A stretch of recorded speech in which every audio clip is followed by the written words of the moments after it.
What's going on, YouTube? Listen, I'm kind of excited to react to this here.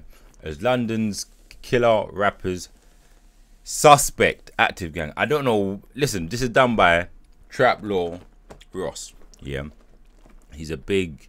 I think he's from the UK actually, you know. But I know he got blown up. Like I knew he blew up by doing like documentaries on Chicago type setting. Like I watched all of them.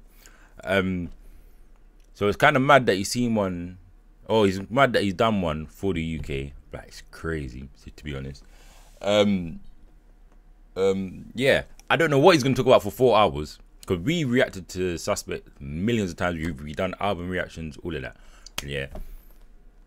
So I don't know what he's got. 4 hours worth of dirt. Like that's crazy. 4 hours worth of dirt.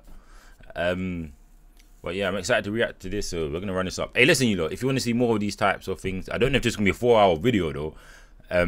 Subscribe to the YouTube channel, road to 100K. We're trying to get that ASAP. And yeah, man, let's get into this.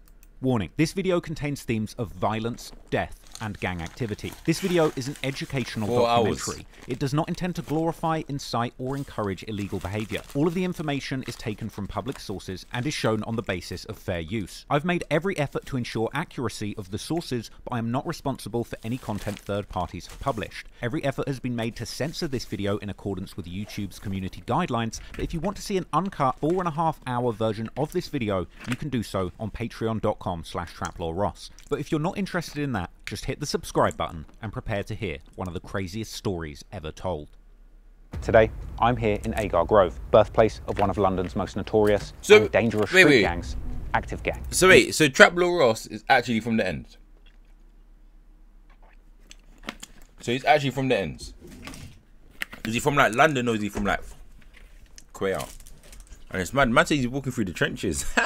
Grove, birthplace of one of London's most notorious and dangerous street gangs, Active Gang. And you might recognise the building behind me from the cover art of the album Suspicious Activity by Active Gang member Suspect, recorded whilst he was on the run from 2 murder charges. He was eventually caught in Kenya and extradited back to the UK to face justice. Today, I'll be telling you the full story of Suspect. Hey, listen, you guys, I don't normally eat my videos here, but it's a 4-hour documentary, bro. It's like a movie, bro. I got cashew nuts, got water, I got some chocolate. Active Gang, and one of the bloodiest gang wars ever to touch the streets of London. I've been covering the most famous and dangerous stories from hip-hop history for years now. From the gang-controlled blocks of Chicago's South Side to the bullet-riddled palm trees of Jacksonville in northern Florida. And it seems that no matter the city, if you look hard enough, there's always a crew of hardened gangsters that control the streets and are willing to kill to protect what's theirs. But ever since the 2010s, when Chicago drill emerged, it seems that behind every... Alright, listen, you. This is where we turn up. When Chief Keef was dropping I Don't Like, Love Sosa, all of that era, that's how far from drill I was in, bro.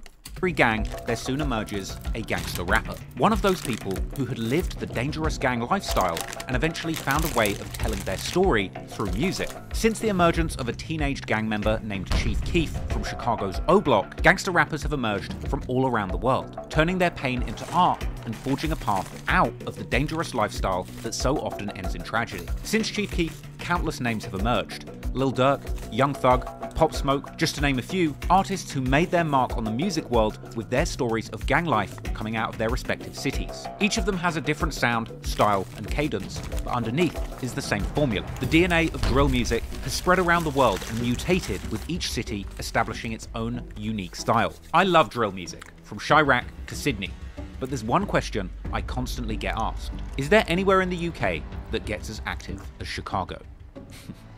You don't know the half of it. Because when it comes to gangster rappers in UK drill, or the UK's capital city, London specifically, there's a whole bunch of hoods and a whole bunch of demons. Wait.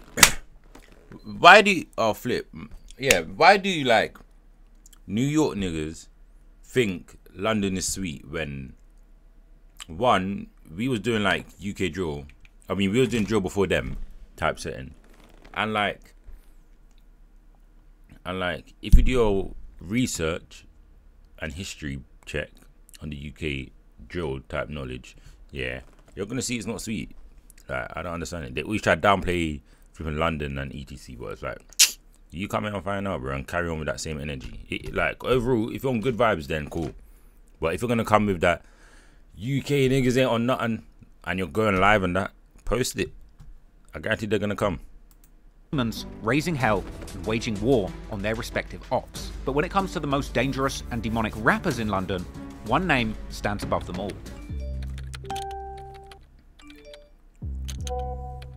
And that's Suspect. Hailing from the infamous London borough of Camden, Suspect and his affiliates in the legendary street crew turned rap collective, Active Gang, have brought years of carnage to the streets of North London, with deadly knife battles taking place just minutes away from some of London's busiest tourist hotspots. Active Gang and their enemies turned up the violence to 11, and quite literally single-handedly raised the crime rate in their community, with multiple murders taking place on both sides of the war, and innocent victims, women and children, frequently being caught in the crossfire. Often with the people doing the shooting or stabbing, doing it without leaving a trace, leaving local police and politicians completely incapable of stopping them. But when Suspect and his affiliates seemingly murdered 2 rivals in the space of only a few months, with the police hot on their trail, members of Active Gang would have to flee the city of London and hide out as long as they could, sparking an international game of cat and mouse, with British bobbies desperately trying to use social media. Man said British bobbies. What is that?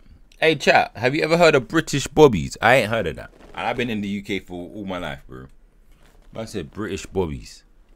To track down Camden's most notorious killers. All the while, Suspect himself was recording and releasing some of the most shocking and violent drill songs the UK rap game had ever seen, bragging about the murders that he committed openly in his music, even referring to himself with the menacing title, The Grim Reaper of Agar Grove, and all while using body doubles and diversion tactics to trick the authorities and rap fans into believing he was still active and lurking on the streets of London. The story of Suspect, Active Gang, their rivals, and their victims is one of the most wild and tragic stories ever to have been told on the streets of London. But I'm not gonna lie, I've been saying UK drill was dead for a long time.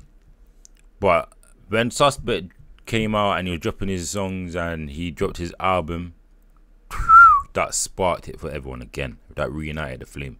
that story has never truly been told in detail from start to finish until now. So prepare yourself to learn once and for all the whole shocking and true story behind London's most gruesome gangster rapper. Agar Grove, if it ain't the A, then you're getting popped, boy. You're live with BBC News, just some breaking news. Breaking news. Breaking news. 2 men have been stabbed to death. Nowhere be at. 6 people were injured. Nobody outside. No. There must have been some beef and someone called Calvin died. C-Miz and his cousin split up, but unfortunately the men who jumped out of the car locked onto C-Miz, and C-Miz ended up dropping to the ground when the 71st member started to stab him repeatedly with machetes and then run from the scene. Get back inside. And then whoever was in the car pulled out a shotgun and sprayed pellets into the crowd. I've always said we should toughen up our gun laws. In 2 separate attacks in Kentish Town in North London last night. Tragic incidents. Nobody done anything for that guy, for that brother who passed away, and we ask Allah Azza wa Jalla to have mercy upon him. Culprit was running for his life and literally screaming for help, banging on neighbours' doors to let him in so he could escape his attackers. Jeffrey Wegby was pursued and fatally shot in... Alright, cool. Let me know in the comments, you lot, yeah? Why won't people let you in the house? Like, they can clearly see you're about to get killed. 1, is it like, I'm not getting involved? 2, or is it like, oh, you're a hood rat, you deal with your consequences? Or 3, I don't want to let you in, and then they try to come in and they hurt one of my family members. Inside his home address in Brent. And we used to fight against these African British guys, mixed race guys. They are going to go out and kill any Somali. That a music video shoot had been shot up. They're going to kill any Somali? That sounds racist as hell. And it was none other than Active Gangs. Active Gang. Where do you get your name Suspect for? Do you catch bodies? Got a few man under his belt. If they're scared, then cool. You don't do this rapping thing without, like, the proof in the pudding. Nah, I'm not even about that life. 71st members made a song called Congo. Oh, it's that time. Who's in there though? Bugsy, who's in there? And the reason why they called it Congo is because C-Miz was actually a refugee from Congo after him and his family fled the war from over there. And members repeatedly in their songs say that they get their from Congo, not Cali. This one here, yeah, you know who that one is. Yeah. This one, that's like 3 of them. That's a combo. 3 in 1. That one's a combo. Suspect AGB sentencing is today, I believe. 2 of the men that were standing trial fled the country. He's in another country, a free man. Wait. I can't even give out location. No, I gotta stay low. All them funny comments. That's all that matters. It's scary, bro. The TUI Live Happy sale is back. Oh, damn. Save up to 200. Welcome to Camden. It's mad. Not to be confused with Camden, New Jersey, which is often ranked as one of the most dangerous cities in America, the London borough of Camden is one of the most famous tourist spots our city has to offer. To the casual visitor, it would be difficult to see how this thriving area with its bustling markets and high I was there the other day, prices literally. could be so dangerous beneath the surface. But that's the thing about London. Unlike the sprawling cities of the United States, being such a densely populated area, you might go from standing next to a multi-million-pound property and turn one corner and find yourself in the middle of one of the city's most deprived council estates. That's what makes like the UK crazy, you know, like it could literally be like a £5 million house here and then a block of riffraffs right here, literally. Same postcode, same road, everything. Or projects, as you Americans would probably call it. Camden itself is located in northwest London and is one of the 32 boroughs, meaning administrative areas, that make up Greater London. The current borough of Camden was created in 1965 when London's administrative area was expanded to incorporate the Greater London, and it includes districts or neighbourhoods, many of which are famous for their ostentatious wealth, such as Hampstead, Kentish Town, Camden Town, Kilburn, Somers Town, King's Cross, St Pancras, Chalk Farm, Haverstock and Gospel Oak. One of these... Not one... Wait. Not one of them places was in South. What are you trying to say?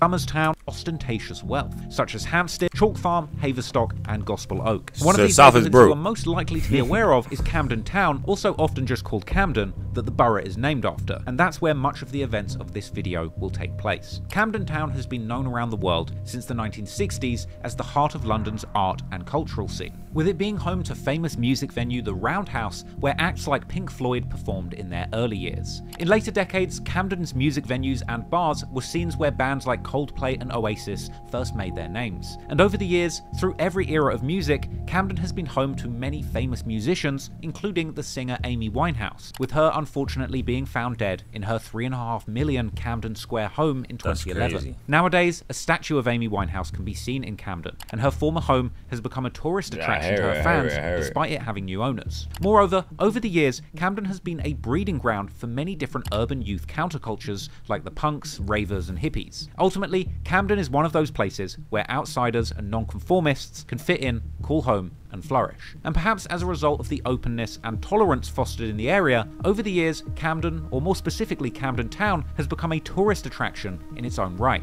Best known for its popular street markets specializing in arts, counterculture and alternative clothing, delicious and trendy street food, and maybe the odd bit of counterfeit designer clothing and smoking accessories that I'm sure fans of this channel will probably enjoy. In fact, speaking of smoke shops, Camden has for a long time been known to be a hotspot for illegal drug markets, sometimes even being referred to as the Amsterdam of the UK. Despite Camden's countercultural ethos still being somewhat love for the sub has also gained attention in recent years for arguably going through a significant gentrification. Similar to many other boroughs of London, which despite the natives struggling with rising costs of living, the push still continues to demolish affordable housing and replace it with multi-million-pound new build developments, often only affordable to the super wealthy, often even being used as investments for overseas investors, meaning that many of these expensive and new homes built in these areas are often left empty, all while wealthy Chinese and Russian investors cash in on the constantly rising property markets in London from the comfort of overseas, without ever even stepping foot in Camden and risking a potential shanking. This gentrification process only tells part of the story, because Camden really is an area with some of the biggest wealth gaps and income equality publicly owned projects that offer affordable social housing, generally cramming as many families on low pay. Peckwater. Who's from there? Wait, chat. Who's from Peckwater?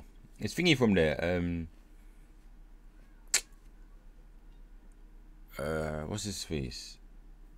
His name's up my head. Followers, we are dealing. Love for the follow. Yeah, chinks. That's what I was gonna say. Into cramped apartment buildings. However, nowadays, many of the old council estates are being torn down and to a lesser extent replaced by private housing associations run for profit. We're reacting to Traploreross. We're reacting to Traploreross Active Gang documentary.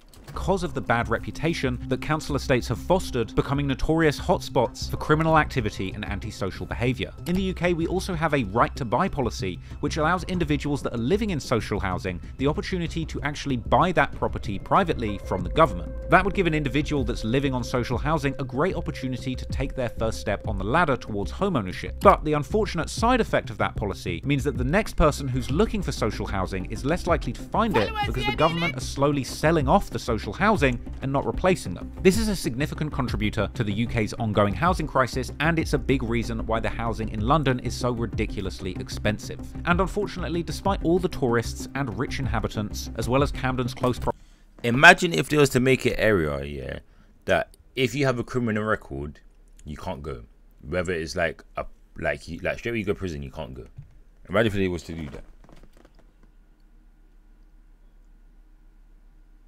No, I don't think so. I don't think so.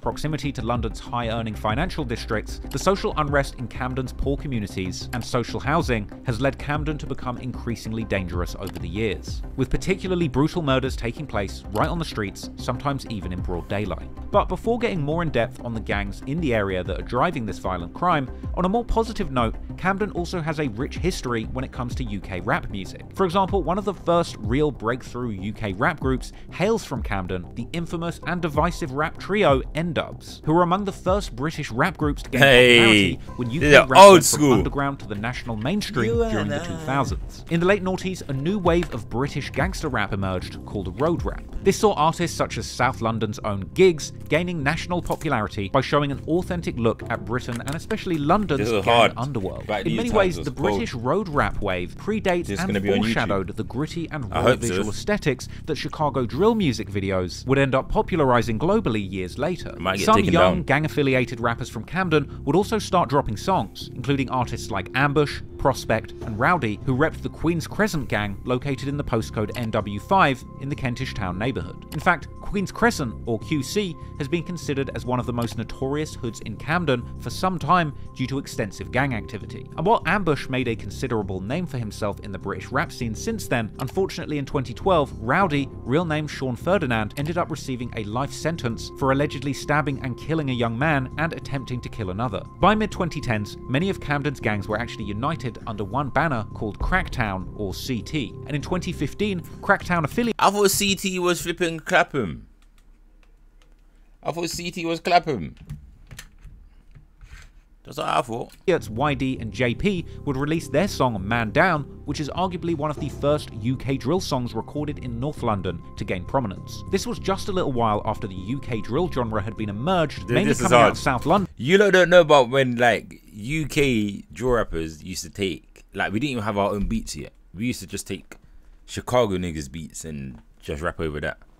With pioneering South London drillers from sets like 150 from Brixton being some of the first British rappers to make drill music influenced by Chicago drill. Sadly, the music video for Man Down also seems to mark one of the last times that these different Camden gang sets known as Cracktown came together on good terms whilst pursuing more positive goals like music. Because soon after this video released, the music side of Camden gang life would slow down as members would focus on a deadly war that was brewing in the streets. And sadly, in the years that followed that music video, many of the young men depicted in it would find themselves being forced to pick a side in what would end up becoming one of the most violent street feuds London had ever seen.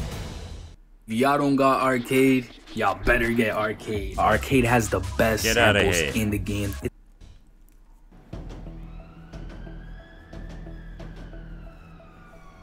Camden, like other boroughs of London that have significant populations struggling with poverty, has for a long time been affected by gangs. For example, notorious former gangster Marvin Herbert grew up in Camden. He was suspected of up to 24 murders with his Yardie Hit Squad gang, one of many Jamaican Caribbean gangs that operated in London during that period. Herbert, who is now in his 50s and a reformed public speaker, youth worker and YouTuber, has discussed in numerous interviews and videos his upbringing in the rough working... I need to do my research about this guy, you know.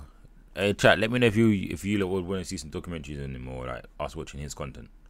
class estates in Camden, where his family moved to from Liverpool when he was young. Raised by a drug dealer father who commonly beat up both him and his mother, Herbert fell into the life of crime and gangs since a very young age, until he was apparently shot numerous times in 2008, causing him to lose one of his eyes and eventually making him leave the life of gangs and crime behind. In the 90s, the Camden neighborhood of Somerstown saw many Caucasian families moving out, with many migrant families of particularly Asian backgrounds migrating to the area and calling it home. Unfortunately, due to racial tensions in the area, this would eventually lead to a race war between the poorest white youths still living there and the Asian youths who had moved in recently. The animosity in the area between these two groups exploded after a 15-year-old white boy, Richard Everett, was stabbed to death by a gang of British Bangladeshi youths who were apparently seeking— Hey, I'm not gonna lie, I found London so weird, bro. Like now it's more cultural-ified, yeah.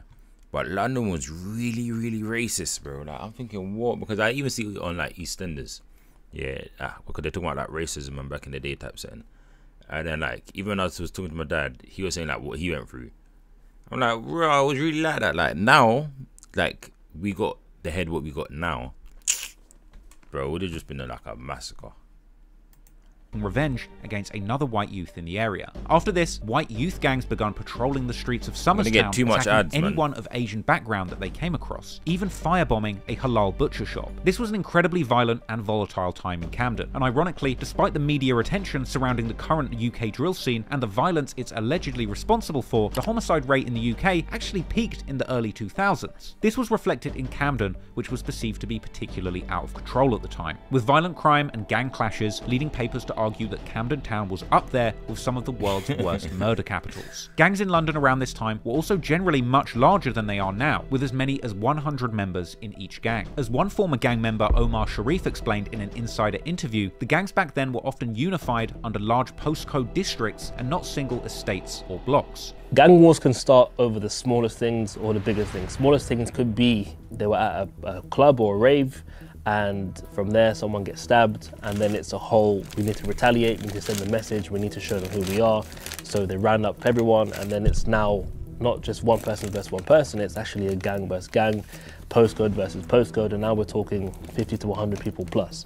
It got to a point where we were having postcode wars, meaning it was my block, NW1 versus NW5. Postcode wars are also named interstate wars. This is something that started even in the 60s, 70s, which areas became smaller or bigger, and it's a way of protecting territory. Now there are things called block wars, estate wars, which are even within the same postcode. There is such rivalry, there is such demand for who is more important, so it goes from area, postcode, now to blocks, which creates further division. Meaning that his gang, which rep the postcode district NW1, that covers a large section of South Camden, were beefing with the entire area of the postcode district NW5, which covers much of North Camden. In 2007, a document by Scotland Yard's Special Crime Directorate that was seemingly leaked to news outlets and online— Hey chat, what is easier? Beefing a whole area or beefing a block? There's pros and cons to this, yeah? The pro is that you know they're going to be in that area, so just don't go to that area. The block now is no one chills on the block no more. Everyone goes wherever they're going, so you can bump into anyone anywhere nowadays. Like, it's actually crazy. Listed a whopping 257 gangs allegedly operating in Greater London boroughs. In Camden, and also, if an area's got 13 blocks in it, now you have to be 13 different sets instead of just like one block or just one area. That's just like, obviously there's gonna be bad boys from that area, but there's gonna be like nerds from the area. When there's bare different bosses, not everyone can be bad, bro. The document, which was at the time argued to already be a little bit outdated, listed a total of 8 gangs active in the area. This included the Born Sick Crew, Centric Gang, the Cromer Street Massive, the Denton Boys, the Drummond Street Posse, the NW1 Boys, aka Cumbo Gang, the Peckwater Gang, and WC1. The Drummond Street Posse hailed from around the busy Euston train station and were thought to have been involved in that 1994 killing of Richard Everett. The group was also allegedly involved in a violent clash with another gang, the Cromer Street Massive, from around King's Cross Station, attention in 2003. In 2006, the Centric Gang received media attention after one of their alleged members, a young student named Mahir Osman, also known as Smiley, was brutally stabbed by alleged rival gang members from Tottenham. According to the news article, Centric Gang hailed from the Chalk Farm neighbourhood where the famous music venue The Roundhouse is. But according to a childhood friend of Smiley, journalist Ismail Inarshe, Centric Gang were a Somali-based gang that had members all over the Camden borough. In 2007, another gang, the Denton Boys, who were from the Denton estate in the Kentish Town neighbourhood, were allegedly terrorising the neighbourhood, committing daily robberies and other violent crimes. In 2008, local news and blogs were reporting of another gang called the Money Squad, or TMS, reportedly another largely Somalian origin gang, who were allegedly selling large amounts of drugs around the Camden street markets. That same year, newspapers would also report of an alleged member of the Money Squad, Sharmak Hassan, being shot to death in what seemed like a gang-related incident. Years later, a reformed gang member and popular Muslim motivational speaker and social media influencer Abu Taymiyyah Jailani would talk about his time in Camden gangs, describing it as postcode wars, but also mentioning how his gang was mostly Somalians and Yemenis from Kentish Town, whereas their ops were African-British guys of a mixed-race heritage. Those who I used to hang around with mostly like Somalis and Yemenis. Okay, he was more situated in Kentish Town, but used to come to Camden a lot because the other elders were there, who was trying to at that time rep this postcode called NW1, and we used to fight against these African British guys, mixed race guys, all because of a postcode. I have all these scars on my head, on my body. A friend of mine was shot, and this was in Camden, and it was the reason as to why I left the streets. Another example of how race and ethnicity have for the longest time been central in igniting Camden's gang conflicts is a 2009 local news report identifying... Wait. Hey chat, listen to this, yeah? You see when, like, the white people was bullying the black people type setting, yeah? Did the Asians and Indians get involved and like back the Africans, or was it not like that? I'm asking. So feel free to answer that. Because if they was backing each other, if anything, it should have went that direction instead of now it's just black on black 24/7.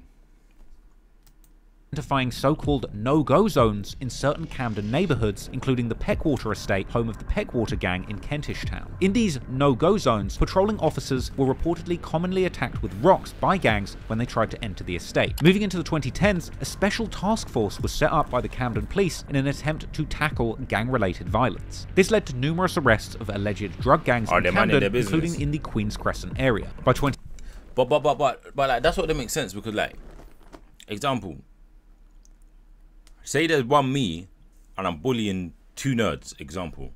All it takes is them two nerds to team up and done me. That's it. And now there's no bully.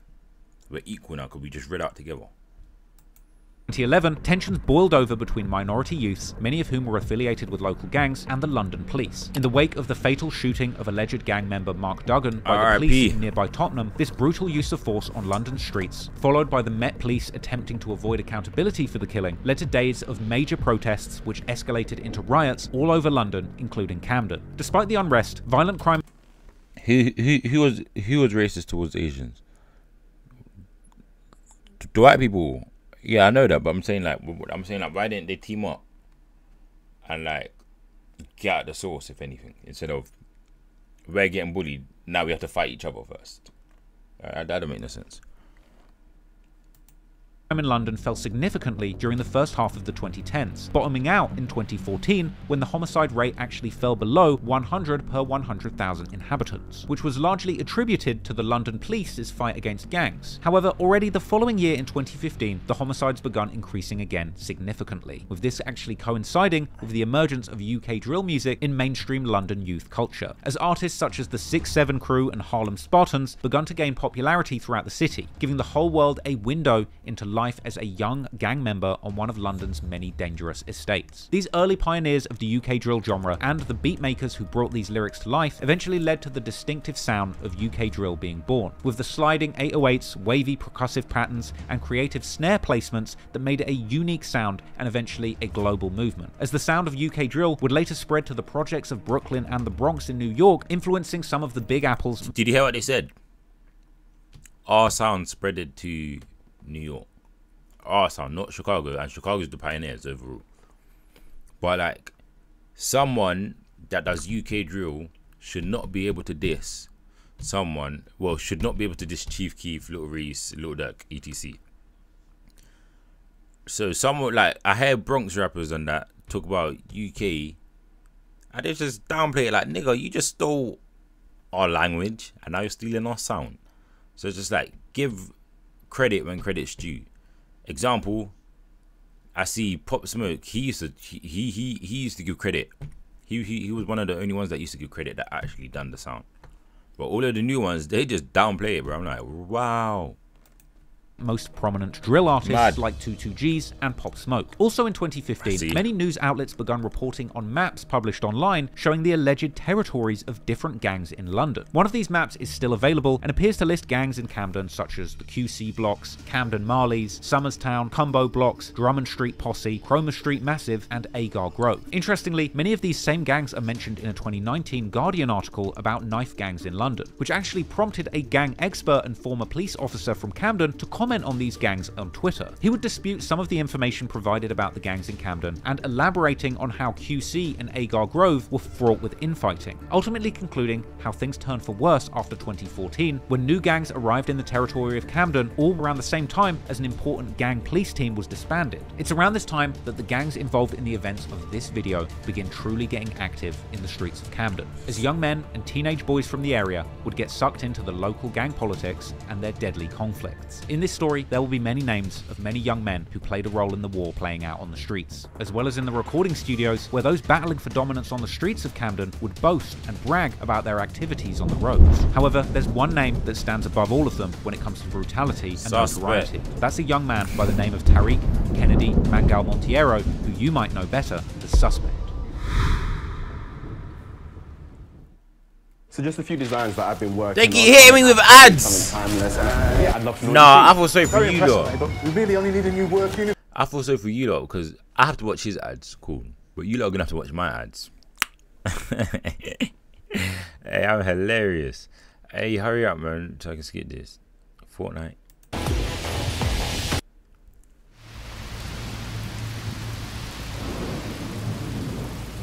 Suspect, real name Tariq Monteiro, was born on February the 27th, 2000. Suspect is often thought to be of Somali descent due to his many close friends being Somalian, and he's even known to use the language. However, his parents are often claimed to be of a Moroccan and Cape Verdean or Guinea-Bissauan descent. Thus, his last name Monteiro, which has Portuguese origins as Cape Verde and Guinea-Bissau, were once both Portuguese colonies. Yet others seem to think that his last name is actually due to the fact that Suspect grew up much of his childhood in foster families, with the foster family he would eventually settle with perhaps being of Cape Verdean or Guinea-Bissauan origin. However, when it would later come to his affiliations in the racially motivated gang wars on the streets of Camden, he would identify very much as Somalian. The reason why Suspect was placed in foster care is not entirely clear, but it was allegedly not because his parents weren't in his life, with some fans online seemingly arguing that it was actually because his behavior was already so out of control that his real parents couldn't handle him. But this is all just speculation. However, what we do know, based on his social media, is that Suspect seemed to first settle in the Somerstown neighbourhood in Camden. This is where he would allegedly first meet guys like S Wavy and SY, who would later move to Agar Grove, as well as people from Cumbo, such as Chinks. Later, his foster parents, who now resided in Tottenham, seemingly couldn't control Suspect either,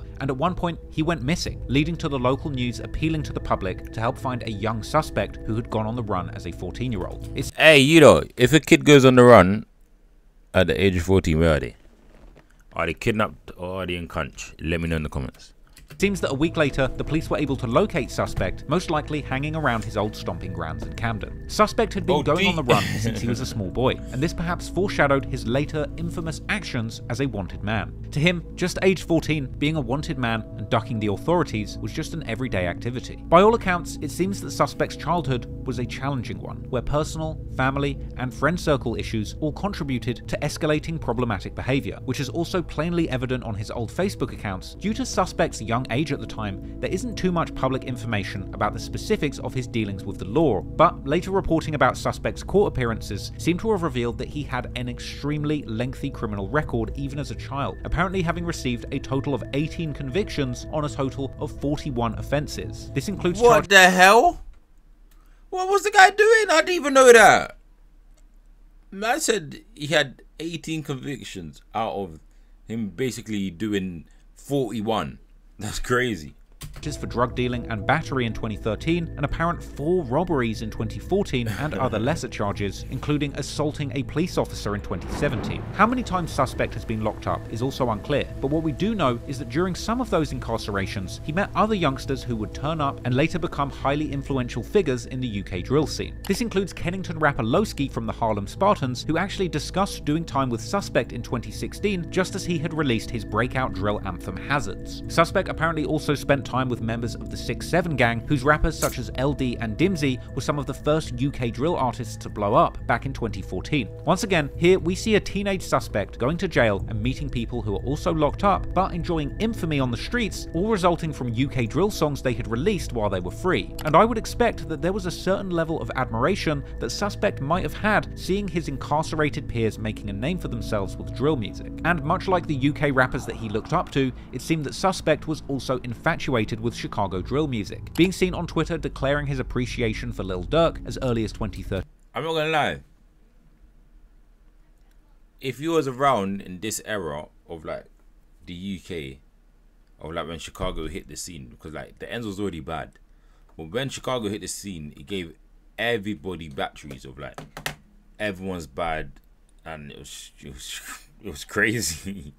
Like I know Bearman's going to remember like the whole feeling. However, it was clear during this time that Suspect wasn't happy with his circumstances in life. Already as a young kid... What do you mean pause? Pause what? What did I say? Bro, the whole feeling of like, you just wake up and it's frying outside of him. Like, it was literally that. You go to school, it's frying on the way to school. It was peak. Lessons, frying. Hey, life was so sick. Suspect would tweet about his life being depressing and insinuating that his actions in the streets had already brought him dangerous enemies. Indeed, gangs do appear to have been part of Suspect's life for a long time. In his old Facebook posts, a young Suspect can be seen throwing up a C hand sign, but the meaning of this exact hand sign has been contentious and subject to debate amongst fans. It does seem that in 2012 to 2014, the C was referring at least partly to Cumbo, an estate which Suspect also appears to mention in early lyrics that he had posted to his Facebook. Ironically, at the time, gangs throwing up the C was incredibly similar to what the Los Angeles-based Crip gangs would do, and these London-based crews were seemingly taking a lot of inspiration from the Crips, opting to wear blue and using the blue paisley bandana to identify themselves in clothing, as seen on one of... Nah man, I don't agree with that. I don't agree with that. Obviously the bandana thing did come from them, yeah, but like, I wouldn't say they just took it, because I've been seeing colourful bandanas since I was, like, forever. Probably from like 2002, I see niggas in the ends with colourful bandanas. One of Suspect's 2012 Facebook posts where he called himself a CYG. Elsewhere on his Facebook, he would post numerous pictures throwing up the C, as seen here with the caption, Seatown, Cumbo, Camsterdam. Suspect would also answer questions on his Facebook via a Q&A app called Ask FM, where he would reveal that he and his friends spent the majority of their time in 2014 in Somerstown or Cumbo, even explaining to people where Cumbo is. Although a young Suspect would also claim in these Q&As that he didn't particularly respect the older guys from his neighborhood. In addition to the Cumbo C, all the way back in 2012, Suspect was seemingly also throwing up a CT for Cracktown. Later, around 2015, Suspect and his friends begun repping the letters CG. But once again, what those letters represent exactly is somewhat unclear, with if you've got more than enough money coming in each month, Traploreross, skip this ad. If not, I'll allow you, man. I'll allow you. Some fans suggesting that they refer to either Camden Gang or Cumbo Gang, whilst others have suggested that CG was actually referring to Centric Gang or the Centric Boys or Centric Crew, who had been active in Camden since at least the 2000s. This theory appears to hold some water due to the fact that journalist Ismail Anashe explained in his blog that Centric Gang were a group of young Somali-based gangsters that had members all over the Camden borough. Because what we know for sure is that eventually Suspect began hanging out with many Somalian teenagers, who hailed predominantly from Camden's Agar Grove estate, using the initials AG. This gang would eventually become known as Active Gang, and through 2013 and 2014, Suspect was extremely active on Facebook, working his way through numerous different accounts. He would post pictures of himself on the block with his gang, and continuing to answer Q&As, openly responding to questions from friends and probably anonymous ops, all about the gang life that he was living as a teenager during these years. He would use these Q&As to diss rival gangs from nearby Rowley Way, with people asking him who's more certified in the streets, him or his friend S-Wavy. Suspect would explain how he was banned from Regent's High School in year 8, refusing to say why he got arrested, and explaining that while doing these Q&As that he's 14 and in year 9 at school, even naming and shaming his biggest ops in Camden and saying that he's going to beat up an op named Luke. At one point, he even gets pressed by an older G in his area who says, "Listen carefully, I don't want to hurt you, you're a young buck, but you can't come to my block," with a defiant Suspect telling this old gang member to catch them and taunting them, saying that their estate is scared of him. Other comments would come in dissing Suspect and saying he's not really a bad boy, and people would even mock his gang and their members for being so young. People would reply to Suspect saying that gang beef is pointless, with Suspect replying saying he will never get touched and that it's not really beef if he never gets touched, and that he vows to get his ops, whilst others would reply and claim that Suspect and his gang have actually been touched. Clearly as a teenager, Suspect had gotten himself deeply invested in the gang lifestyle. Yeah man, like you see there's some bad niggas in the world, yeah, and it's just always in there, it's always in the future where, like, you know, when you can look at like a youth that's just naughty, like he's not trying to be naughty, but he's just bad, and you can just tell he's gonna be a gang member. That's Suspect. And net bang. Not just physically as a member, but mentally, and ultimately he would end up surrounded by fellow gang members with the same mindset and background as him. So let's take a closer look at— Wait, why does my man look like that? Surrounded by fellow gang members. Who's this one? Who's this one? Who's this one? How come his eyes are so big? Who took this picture of him, bro? Who done this? Does it actually look like this? Does SBB actually look like this? Like his eyes are this big? I like SBB's music though, so I'm not gonna diss him. But who done this? I don't believe his eyes are this big, bro. Cause his eyes are like 5 times the size of his eyes. It's Little Dirk. The other mugshot does his justice. Members with the same mindset and background as him. So let's take a closer look at the gang and some of the members who would run the streets with a young Suspect. Before we go any further, I've just got a quick favour to ask you. If you're enjoying this video and my channel in general, please consider subscribing to my Patreon to watch the— Hey, listen, you lot, if you're enjoying this video and you're enjoying the reaction, just subscribe to the channel. It's not that hard. I do appreciate it. That I actually went and filmed on location, but I think if I had a bigger budget, I'd be able to make this a full-blown Netflix level production and fly out to other hoods all around the world so I can document the history of rap music there. And also, I know a lot of you hate how long it takes me to make these longer and more detailed videos. Listen, whether it takes 6 months, 3 months, a month, I prefer it to be like properly done like this than him to drop a video every 2 days and it's just rushed.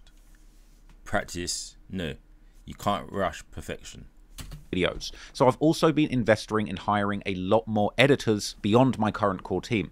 So hopefully I'm trying to get to this goal of dropping a full-length video every single month on this channel for the entire year, but I'm still a little bit behind on that. So the more patrons that I have supporting me, the more that I can invest reliably in editors, camera people, and travel every single month to take that content to— I'm starting a Patreon. Hey chat, I'm gonna start a Patreon, yeah? I'm gonna go to clubs, just gonna have bare girls twerking. Yeah, that's it. So it's basically like OnlyFans, bro. The next level. So please show some love. Head on over to patreon.com/Traploreross and join the mission to help me make monthly videos a thing. Appreciate you watching, and on with the video. You download our open source software, install it on your PC.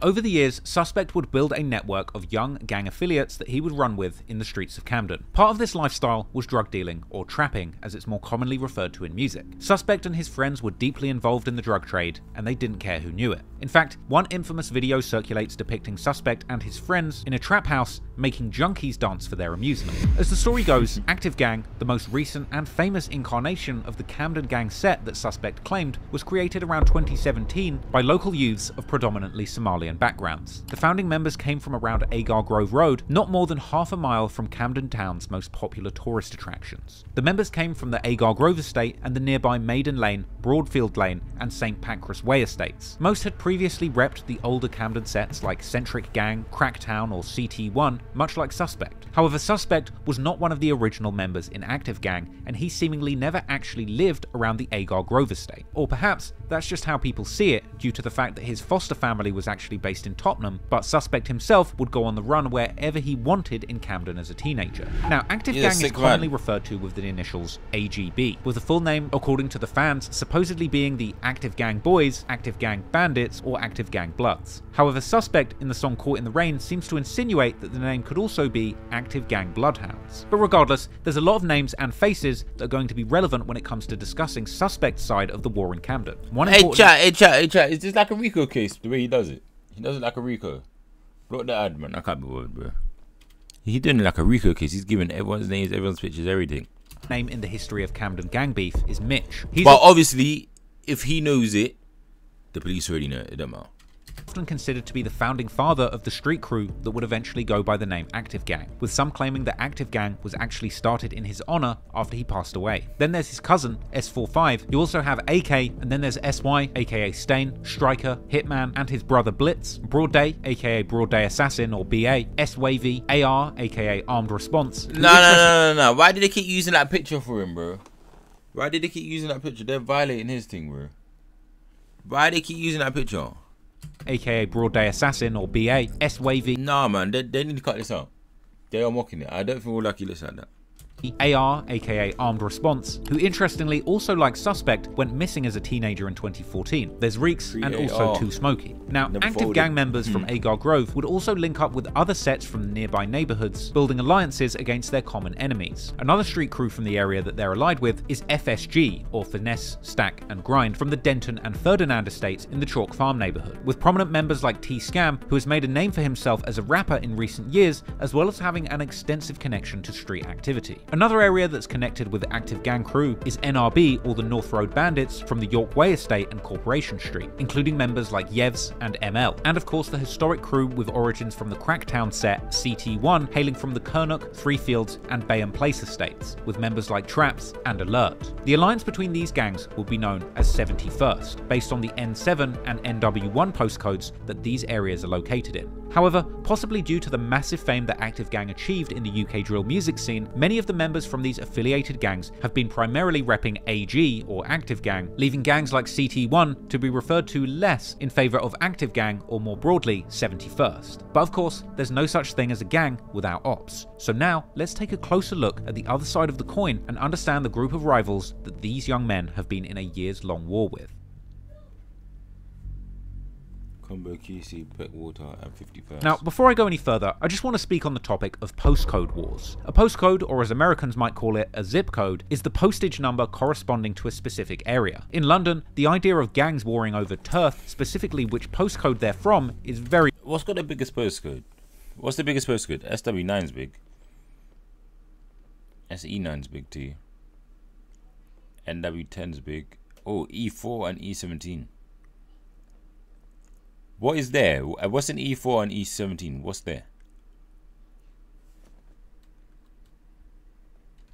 Very misunderstood. To many uneducated on gang conflicts, they seem to believe that these groups are quite literally warring over territory based on arbitrary numbers at the end of their mail, with many holier-than-thou folks often arguing in the comments just how stupid it is for these young guys to go to war over areas and buildings that they don't even own. One particularly funny TikTok actually pokes fun at this concept. Yo fam, I've just met you and have no reason to dislike you. I too have just met you and have no reason to dislike you. With that being said, where are you located geographically in London? Or me? I'm from E9. E9? That is a combination of a letter and number that does not correlate with mine. Unfortunately, this means that I either have to kill or rob you now. That is a reasonable response to finding out my geographical location within London. I too will join you in this pillaging of your life or items. Now, that's quite jokes, but it's important to me to explain that these gang wars in London are much deeper than the number at the end of a... That's why I think, like, all of the gang beef is dumb. Well, a lot of gang beef is dumb, I'll say. Because, like, what's your reason to not like me? Oh, my mum lived here and yours lived over there. I want to kill you now. That's just stupid. the gang members' mail. While postcodes have become a prominent identifier in London gang wars, these beefs are historical feuds where blood has been spilled between friends, family, or in some cases races over years and decades. And it's realistically very difficult to explain exactly why or to stop two rival groups that hate each other and want a war to the death. It's not dissimilar to historical clashes between nations, because when blood has been spilled, sometimes a war is simply impossible to stop. As it often happens, gang alliances are often based on common enemies, and in the case of 71st, their enemy is called 51st, which is also an alliance between multiple gangs that they're at war with. This includes QC from Queen's Crescent and the West Kentish Town Estates, as well as Peckwater from the Peckwater Estates and the surrounding area. I've never even heard of Town, which are both in the NW5 postcode. And then there's Cumbo from around Cumberland Market and the Regent's Park Estate in the NW1 postcode. It's actually been said that the Peckwater block wasn't home to a gang until around 2014-2015, when teens from nearby areas began to claim it as their territory without actually living there, with one commenter online suggesting that the gang members who claimed the area actually live nearby or in the surrounding streets. Now, prominent members associated with the 51st postcode include C-Miz from the original Queen's Crescent set, or OQC. And then there's Chinks, originally from Cumbo. He was incarcerated for the majority of most of the violent clashes in this story. But upon his release, he would refer to his crew as one side rather than identifying under 51st, an alliance which apparently formed whilst he was still in prison. Then you have Culprit, also hailing from Cumbo, and another member allied to Peckwater, or the Waters, and a prominent rapper in his own right is Gutter, who has apparently gone by other names over the years. Other people involved go by the name of Action, aka Rex, Selly, aka Cell, or C2, affiliated with the Peckwater estate, but he would actually seemingly distance himself from the streets for a period, having ended up having a successful career as a model. There's also Lanks from Peckwater, Diggs from QC, Gambino, Frosty, Stings, Flips from Peckwater, JJ, Drills from QC, Lebs, Wanda, Creeps, Cons, RO, Goose, and R1. Now, that's not every single person from every single gang in Camden. That would be nearly impossible to find out, even if people do think I'm the FBI. But what it is really is a list of people who have been mentioned prominently in songs, the news, or in the local community, with their names and identities being made public either by members themselves who have dissed each other by name publicly, or by the only person I've seen from here, yeah, is I've seen this guy. Well, I know who he is, and Chinks. They're the only two I've seen, and I've heard of C-Miz, but I've heard of Drills, and also we've reacted to Chinks before. The rest of them I ain't seen, I don't think. And I think I've heard of this, and I think I've heard of Corporate before.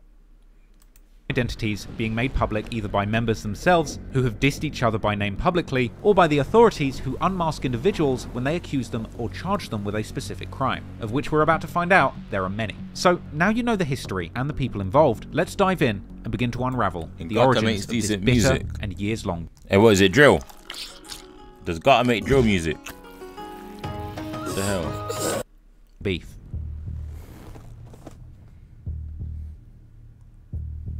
It's often the case in some of the most vicious gang wars that many of the members on each side actually started out as childhood friends. The war in Camden is no exception. And in this case, some of these guys who ended up wanting to kill each other actually started life playing together on the playground. This is something that Suspect actually refers to in very menacing terms in lyrics to his song Dugout, where he raps, "It's crazy how everything played out, because the parks and streets he used to run around and play with his friends in are now the same places that he would be plunging a knife into the chest of one of those friends," and saying that the same streets that he would knock and ask his friends to come and play out on ended up being the same place where he would be hunting for those friends turned ops and asking them to come out so that he could kill them. It's a sad state of affairs, and the self-awareness that Suspect had about these childhood friendships turned deadly beefs is chilling. Other posts on Reddit circulate, backed up by later lyrics, suggesting that many of the people from Agar Grove, Peckwater, and Cumbo all went to the same schools and started life as friends. Chinks would even show love to Suspect and tweeting about wanting to free him all the way. I think that's how like most beef goes, to be honest. Like if it's not over a female, it's over by like friends. And like they'll have a fist fight, and then one person will go get shanked now, and now it's like it's beef, like literally, stupid, but yeah. Why you're on the table?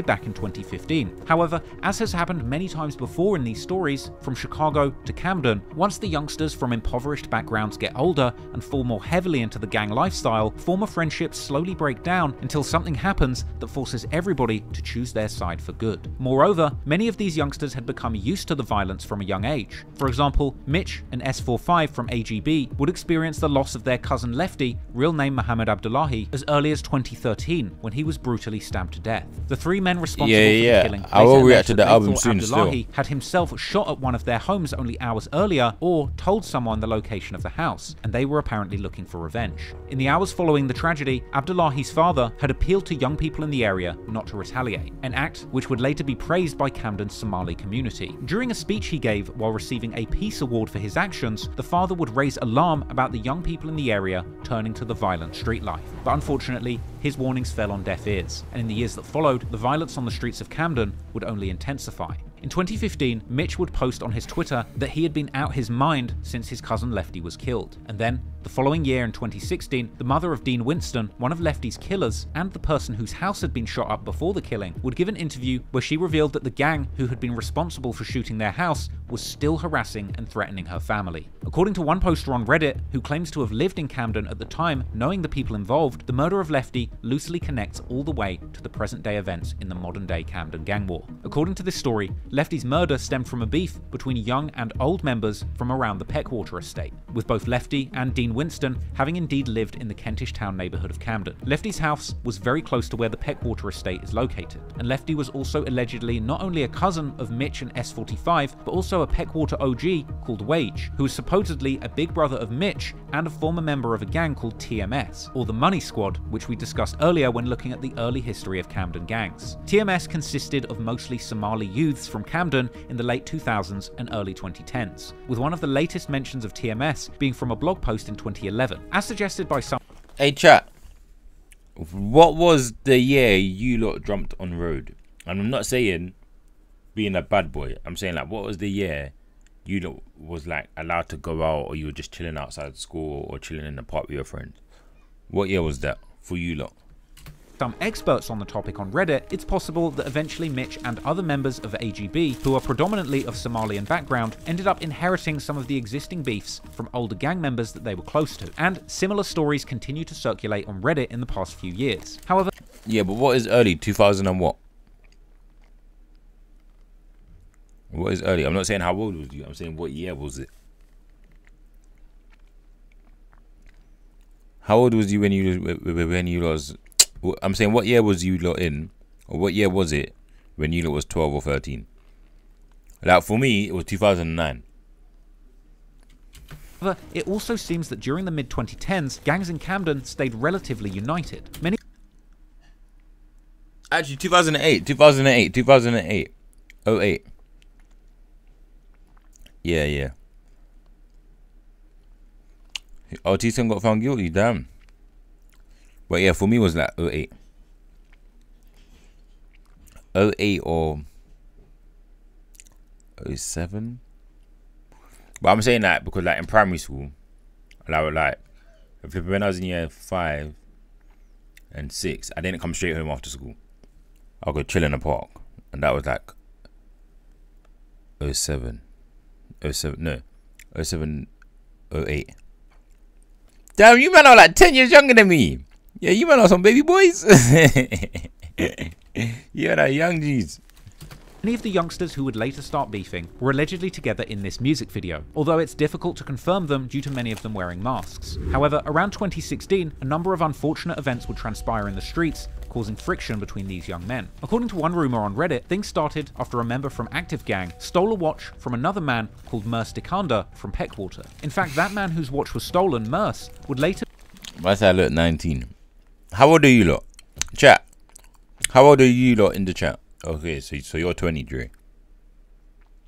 ...be convicted for his involvement in another knife murder incident in Camden where a male model killed another male model, Harry Uzoka, over a girl, following a knife fight in broad daylight that was captured on CCTV video. However, as always with Reddit rumors, many people firmly deny that the watch incident even happened or that it had any significant effect on the beef. Ultimately, many of these early stories explaining the origins of this war are nothing more than rumors that seem impossible to verify. But whatever may have transpired around this time, as far as I could tell, it seems that suspect largely stayed on the fence in the brewing beef, and he would end up missing much of the events that transpired in the streets due to being in prison during these years. The exact timings of his incarceration seem shaky, but in May 2016, people were commenting on suspect's Facebook saying, "Free him." And based on the information from his later legal proceedings, he also has convictions from 2017 for assaulting a constable and violent disorder. And at some point in 2017, suspect would find himself behind bars again, this time not getting out until the following year. But while he would remain locked up, the beef was about to go to the next level, as over the course of 2017, a number of connected incidents would play out, escalating the violence in the streets and separating this group of former friends into opposing gangs that ended up in a full-blown war. This is Floyd, and he is now able to make anything up to £1,000 a week, all thanks to this happiness phone. So you man are like 19, 20, 21, 20. Then why are you lot only coming outside in 2017?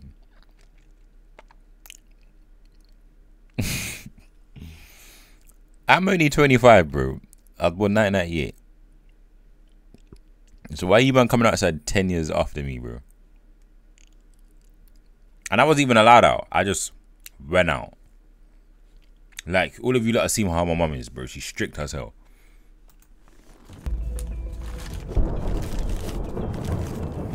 Going into 2017, the war in Camden would intensify, and violent acts would play out all over the city, leaving the authorities one step behind, constantly trying to get a grasp of the spiraling violence in their community. On May the 5th, 2017, one of the first more well-documented major escalations in the war would take place. At around midnight, Camden police would receive numerous calls about a shooting taking place near Camden Road train station, right at the heart of Camden's tourist district. After arriving at the scene, they failed to locate any suspects, but would soon receive a call from the University College Hospital in South Camden about two shooting victims who were behaving aggressively. One was a 16-year-old boy who initially refused treatment for his bullet wounds and was arrested for assaulting a police officer.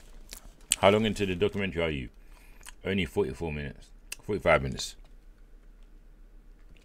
During the commotion at the hospital. The other, a 21-year-old man who had also sustained bullet wounds, would refuse treatment and attempt to leave the hospital upon finding out the police had been called. Both of them would be arrested on the spot, while a third teen aged 17 would also be arrested in Camden Town after a short foot chase by officers. Someone who was present at the incident said, "I saw one armed response vehicle and then another one went screaming past me at 100 miles an hour and I knew something was up. There were officers everywhere with automatic weapons." All three of the individuals were arrested on suspicion of GBH, or grievous bodily harm with intent. But as two of the suspects were juveniles, not much information was available about the incident other than what was on the news. And despite the UK having some of the most strict gun laws, it seems that the most ruthless gang members in London were easily able to get their hands on lethal firearms. But they're giving it to us, use not them me, without a moment's hesitation. The next major incident would occur a few months later, this time on the home territory of Active Gang at the Lulworth House Tower at the heart of the Agar Grove estate. According to newspapers...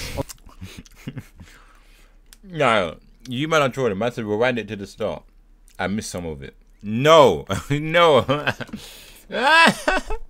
On the 22nd of August, armed officers locked down the car park next to Lulworth Tower after reports of a shooting around 7 PM. Someone from the building would even catch a video of officers patrolling the car park after the attack. However, when they arrived there were reportedly no victims at the scene. But after an investigation, the police were able to locate the victim, who had in fact gotten shot but was still able to drive themselves to a hospital, despite bleeding profusely. The shooter also hit a white Mercedes that was parked nearby, leaving a mark of numerous shotgun pellets that peppered the back right wing. The ukdrill internet sleuths did their investigations, later claiming that Gxng was actually the person responsible for this shooting. A witness who saw the aftermath of the incident stated, "I heard two loud bangs, screaming and a screeching of brakes." Also stating, "I looked outside and saw a man had been shot in the head. He was alive, but bleeding like crazy. He then dived in a car with two other young lads and they drove off. It looked like it got him near the eye or the ear. You could just see blood all down his chest." Another resident stated that he first mistook the gunshots for fireworks and called the shooter a bad shot for lacking aim. A witness also told how people were often hanging around in the parking lot of the estate, whilst another witness said that it had actually become a location for drug and gang activity fairly recently. adding that the layout of the car park made it a perfect location for that. The same witness also discussed how the police were known to regularly patrol the area, but there was little that they could do to stop people gathering there. Years later, in 2022, after being released from prison and becoming a prominent drill rapper, Gxng would allegedly reference the shooting in numerous songs. For example, on the track Usual Culprits, where he rapped that he jumps out spraying when he sees his ops, and that Blitz got shot and that people thought it was him who did it, but that he doesn't speak on these matters. Also in the song Secret's Not Safe, Gxng would rap that he'd showed Suspect the same gun that had been used to shoot at Blitz, seemingly implying that Gxng and Suspect were still friendly at the time of this incident, with Gxng even claiming outright on the song Lock and Load that him and Suspect had hung out together immediately after the shooting. Once again, this paints a picture of these interconnected friendships between these warring gang members. However, soon things would turn deadly and the members involved would have no choice but to pick a side in the war. Only a few weeks later, on September the 4th, around noon. So, chat, listen. What we can see is Suspect and Gxng was friends. Yeah. They grew up. Oh, they were friends as kids. They grew up. They was basically in different gangs. Does that take away from the fact that at one point in my life I loved you, or is it now I have to kill you, or can we remain neutral type setting? I don't understand. 20-year-old Mitch, real name Mohammed Adar Mohammed, from Agar Grove, was walking down Hampstead Road near the Mornington Crescent train station in Camden when he would be confronted by Flips, real name Erica Calm, from the Peckwater estate. Flips apparently pulled an 8-inch kitchen knife from his waistband, and according to police, at this point Mitch backed away from Flips with his arms outstretched, and at this point Mitch was stabbed suddenly several times in the arm, neck, and back. After being stabbed, Mitch ran across Hampstead Road before collapsing in the street. These events all unfolded right in front of a plainclothes police officer who at this point begun to chase Flips along Hampstead Road. Whilst running from the police, Flips threw the knife onto a nearby railway track, where the knife was later recovered, still covered in blood. After a short chase, Flips was finally detained and arrested for the homicide in nearby Harrington Street, and when asked why he ran, Flips bluntly said, "Because I had a knife and I was scared." Meanwhile, members of the public would desperately attempt to save Mitch's life, with one passerby holding a scarf to his neck before emergency services arrived, and a doctor from London's air ambulance would perform emergency surgery at the scene in an attempt to stop the bleeding, but unfortunately, Mitch would succumb to his injuries and pass away. This was now the second young man lost to knife crime within his family, with his cousin Mohammed Abdullahi, aka Lefty, having been fatally stabbed in the heart in 2013. These two murders had taken place just a mile away from each other. During the trial, Flips would claim self-defense, arguing that Mitch was rumored to have previously shot and injured two of Flips's friends. He would also describe how Mitch had behaved threateningly, acting like he was about to pull a weapon from his waistband, which prompted Flips to protect himself. Another 51st affiliate would take the stand, giving testimony that Mitch had shot him just days before the murder, but the judge didn't believe this, stating that it was clear that the witness came to court. Hey, is that snitching? Is that snitching? If you tell on a dead person, is that snitching?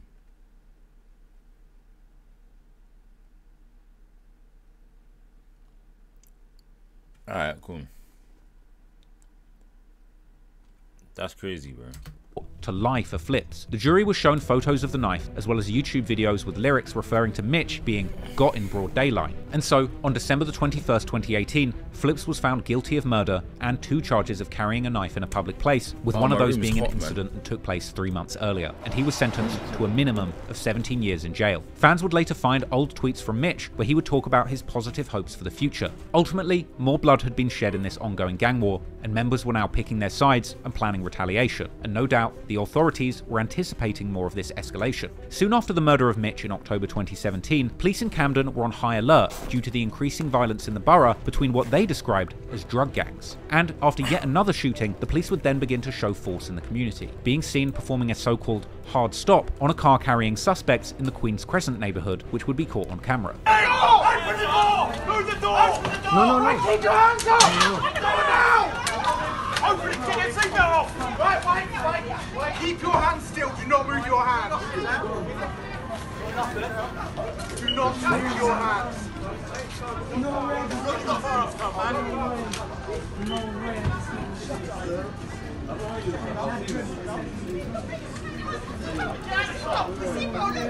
Hey, chat. If it took Traploreross 4 hours to make this, yeah, how much amount of hours of research do you think he'd done to put into this?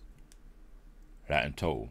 Research, recording it, editing it, everything. How much hours?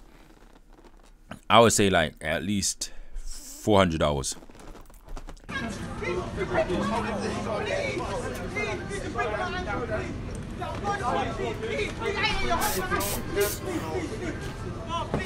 Right, shut up.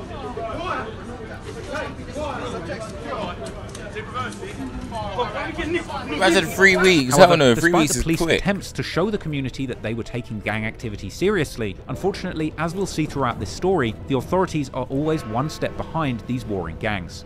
And moving into 2018, the clashes between these groups would get even more deadly, with the police unable to protect the public from the wanton violence that had been unleashed onto the streets of Camden. Where doctors have Oh, no, cosmetic Traploreross, dentists I'm gonna and fight owners you, of bro. Spa White. And we've worked 3 minutes. I mean, 3 murders in 3 days. Moving into 2018, the Camden streets were hot. Since the murder of Mitch, which followed back-to-back shootings, it's safe to say that the police were unable to get a grip on the violence. And in February, over the course of just a few days, 3 men would lose their lives in a series of loosely connected attacks. On the night between the 17th and the 18th of February 2018, a girl was holding her 16th birthday party at an Airbnb in Kensington, SW5 West London on Earls Court Road. The girl apparently wanted to invite around 50 people, including girls she went to school with and boys that she knew from social media. Some of Don't go apartment parties, bro.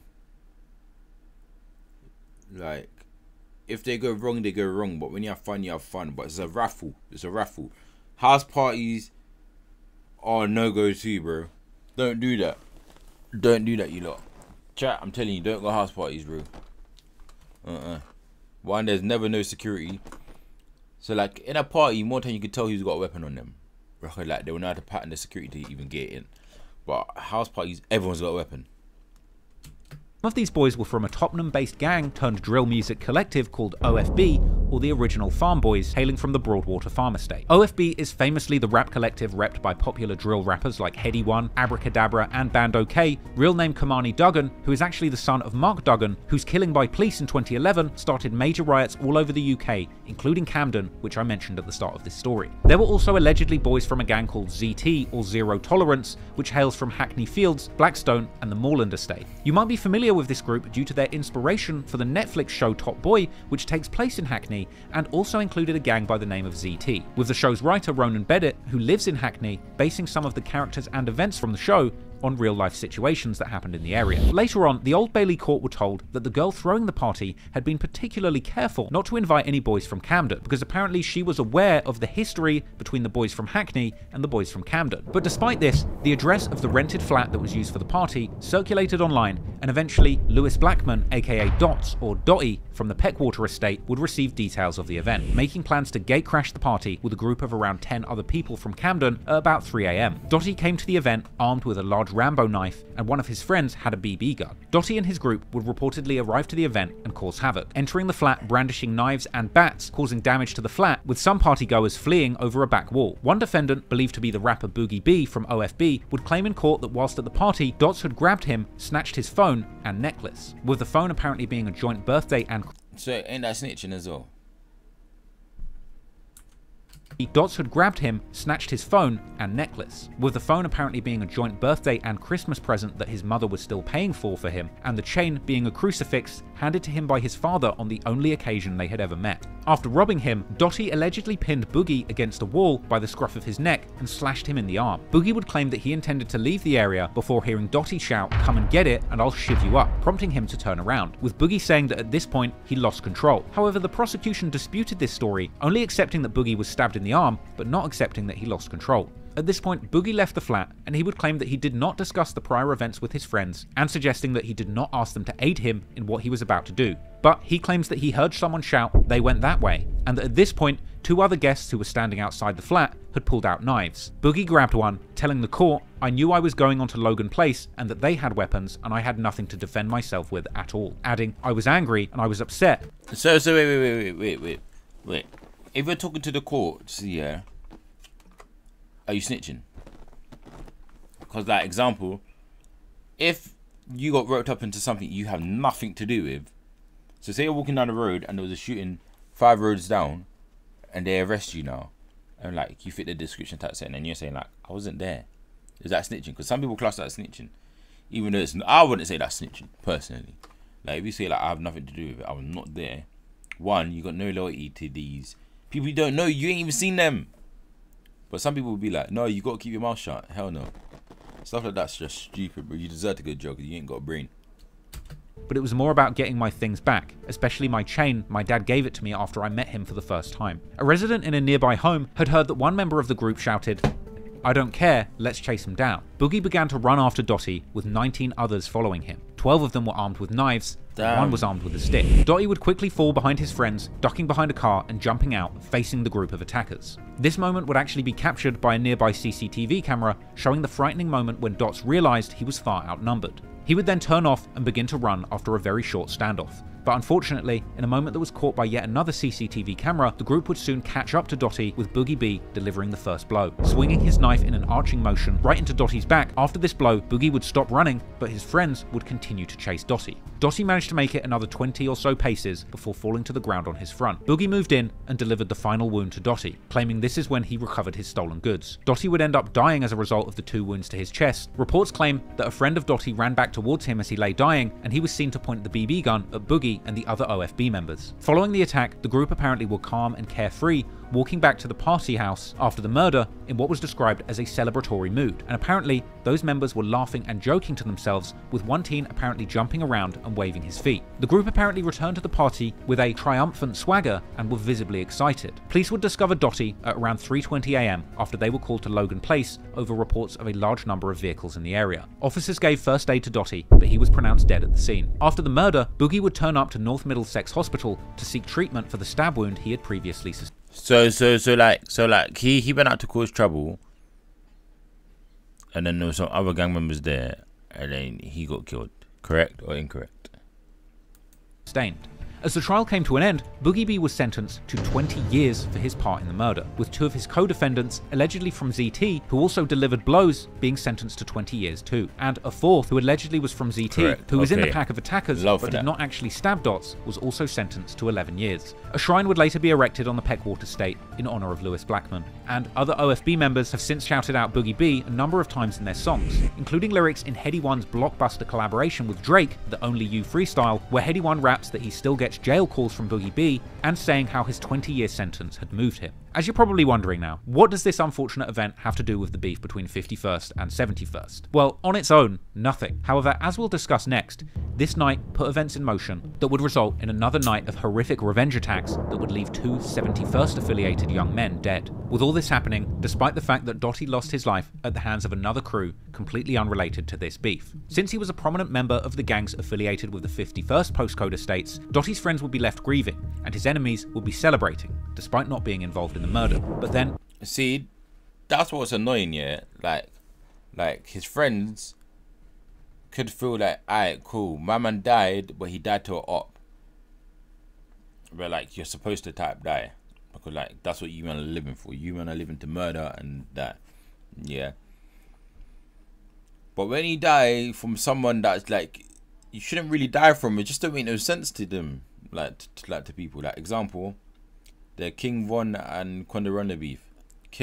Like bare people are upset that King Von died to Little Tim, but they will feel more okay if, example, someone from FBG Ducks gang killed him, if that makes sense, because that's how they're supposed to live.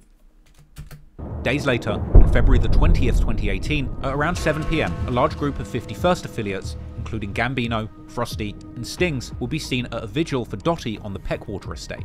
Then, at about 7:30, they would be seen leaving in a stolen Mercedes van, spray-painted black, and a stolen silver 3 Series BMW. Apparently, 12 to 15 people would get into that van, and 4 people would get into the BMW. The BMW was noticed by an unmarked police car as it left the area, and all 4 occupants appeared to have their faces covered. Then, at 8:14 PM, CCTV captured the BMW in the NW1 postcode. At this time, 2 men would jump out of the car armed with knives, chasing, and another man along Aldenham Street, and when they caught up, stabbed in the middle of his back as he tried to hide behind some garbage bins. The 2 attackers would apparently return to the car with a large knife that appeared to be wet with blood.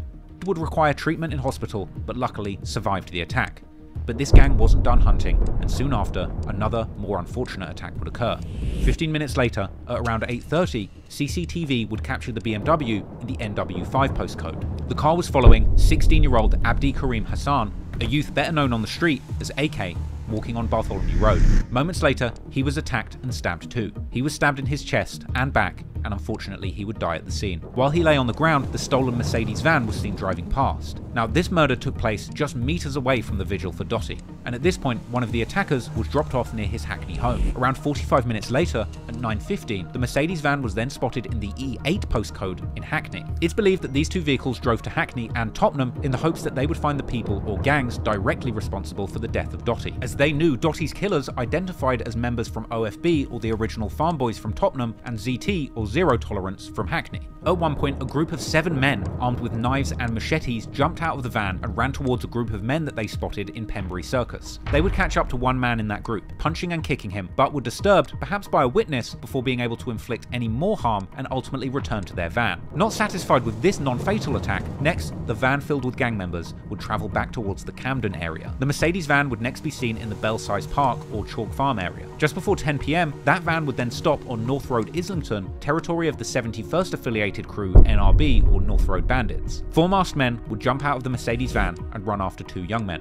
one of them being 20-year-old Sadiq Mohammed, also known as S45, and another man. That second man would successfully escape and hide from the attackers in a nearby shop. However, S45 would be less lucky. He would seek refuge in the backseat of a passing car on Malden Road and reportedly pleaded for the driver to take him to safety, shouting, "Go, go, go, drive, drive." But the female driver, assuming that she was being robbed, would get out of the car and flee. The 4 men would converge on the car, and despite S45's best efforts to keep the doors closed, he would be dragged out of the vehicle. He was thrown to the ground and repeatedly stabbed, and unfortunately, he would later die from his injuries at the scene. Following this second murder, in a matter of hours, once again the van was seen driving past the victim with the rear doors open. This killing took place less than a mile from the murder of AK. S45 was now the 3rd member of his family to have been killed in a knife crime attack, as he was Mitch's brother and Lefty's cousin. According to the Mirror, AK's mother recognized his jacket from the police cordon, tried to call her son, and soon realized he was the victim at the scene. And the authorities would identify that this group of gang members had carried out 4 incidents of violence in a span of just 2 hours, with the news describing the tragic outcome of 2 men being left dead within just hours of each other. At this point, a Section 60 notice was also put in place after the incident, which, much like so-called stop and frisk policies in the US, hand police greater powers to search anybody they want beyond probable cause in the aftermath of a serious...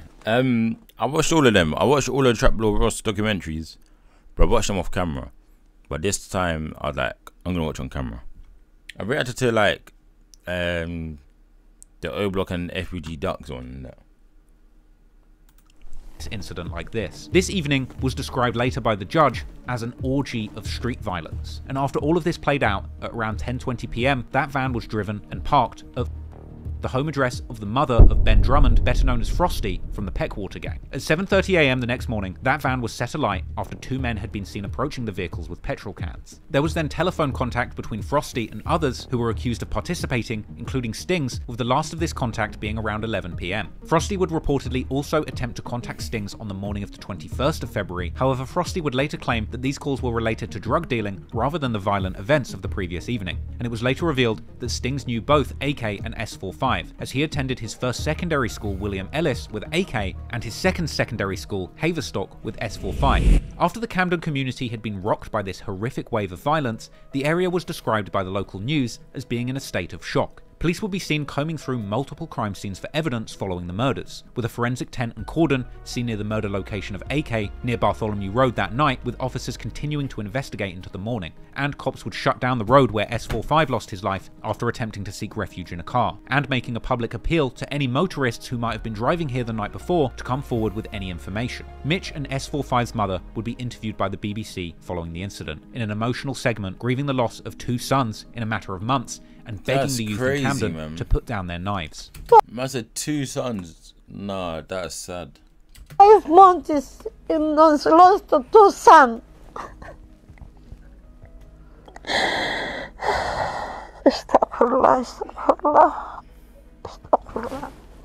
I beg you, people that got knife children, say stop please. Please and please. Following these tragic incidents reaching the news, the Camden Council leader, representing Holborn and St Pancras areas, which includes the area of Camden where all this happened, Keir Starmer MP, would release a joint statement saying, "It is appalling and deeply sad that these 2 young people have lost their lives in these circumstances. in the very midst of our communities. Our thoughts and deepest sympathies are with the families and everyone who knew these young men. Camden Police are providing specialist support to the families of the victims. We want to reassure every Camden resident that the safety of our communities is our highest priority. He literally does it like a movie. All of our He does it attention like a and movie, for real, resources for to real. keep you safe. The day after the murder, on Wednesday the 21st of February 2018, a public meeting was held at the Queen's Crescent Community Centre, just 500 metres from the scene of S45's death, where Keir Starmer and the Camden Council leader were in attendance, being told of parents in the community fearing for their children's safety. And the Guys, wait! Important message. First of all, I'm Rory Reid, and you're watching Auto Trader. The uncle of S45 would tell the police that they all know about these attacks before they're going to happen on social media, so why don't the police do anything about it? A little while later, Starmer would go on to make comments to another community meeting in the wake of these Camden murders, where the Somali community would say that they were living in fear, and Keir Starmer would say that he is very worried about cuts to police funding in the area, essentially blaming the police and council cuts for the collapse in safety in the area. The cuts in police funding perhaps go some way to explain why nothing was being done about the rising rates of violent crime in the community, and it seemed that the Somali community there were right to be worried, with so-called race wars between gangs, something that Camden has a history of, threatening the safety of the community once again, with the Somali community in the area having claimed outright that they feel the police have abandoned them. Later that month, 1,000 concerned citizens took to the streets of Camden for a march against violence, demanding action on knife crime. The mother of Mitch and S45, who was leading the charge and the procession, even stopped at the location of the murder, before continuing, coming to its end at the location of Mitch's murder. Once again, the Member of Parliament for the area, Keir Starmer, would attend the march and speak to the crowd. And despite the apparent cuts to police funding in the area, while the community were marching, the underfunded police were working to try and find the perpetrators. Eventually, numerous members affiliated with gangs from the 51st postcode group were identified by the police, including Stings and Frosty, who were charged with both the murders of AK and S45. There was Gambino, who was charged with the murder of S45. Stings, real name Isaiah Papula, was arrested just after the night of violence, caught on February the 22nd, 2018, after attempting to discard the car key for the BMW used in the crimes, which was found parked in the local area. Apparently, he was caught after throwing the key out of his window, which was later retrieved by police, who then found the car, opened it, and searched it. AK's blood was found on the bonnet and the rear seats of the car, with Stings' DNA being found on a face mask that was in a rucksack in the boot. S45's blood... Wait, why are they carrying that for so long? Like, you meant to discard that instantly. Instantly. Like, instantly. Burn the car, everything. Petrol in the car, set a light, everything. Like, they are the stuff that links you back to the scene, and that's their evidence, bro. That's what puts you in prison for them.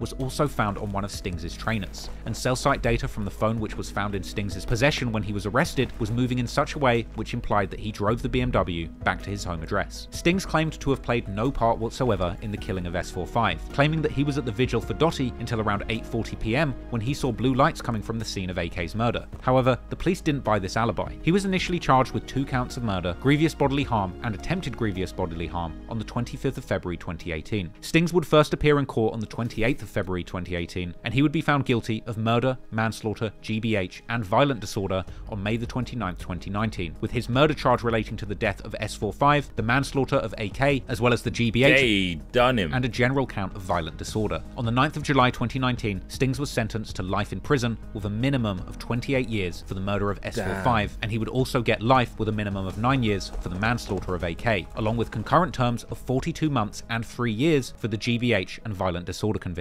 But on the 27th of May 2021, an appeal hearing for Stings would be held in regards to the murder sentence, seeking a reduction due to him being aged 18 and 9 months at the time of the offence. During the appeal, the court would be made aware of 2 head injuries sustained by Stings as a youth, including a blow with a baseball bat in 2015 and a punch to the head in 2016. Stings' parents would make statements that from around age 15 and 16, he begun to act up. However, doctors would dismiss the effects of these injuries as being the cause of the violent behaviour shown by Stings in the murder, and his appeal would be ultimately dismissed. I'm not trying to give him a pass, but I do think these are important details to mention, because while I don't think that there's any excuse for the brutal actions that have been taken in the streets, it's always important to remember that in many ways, these young men on both sides of the gang war are always victims of circumstance.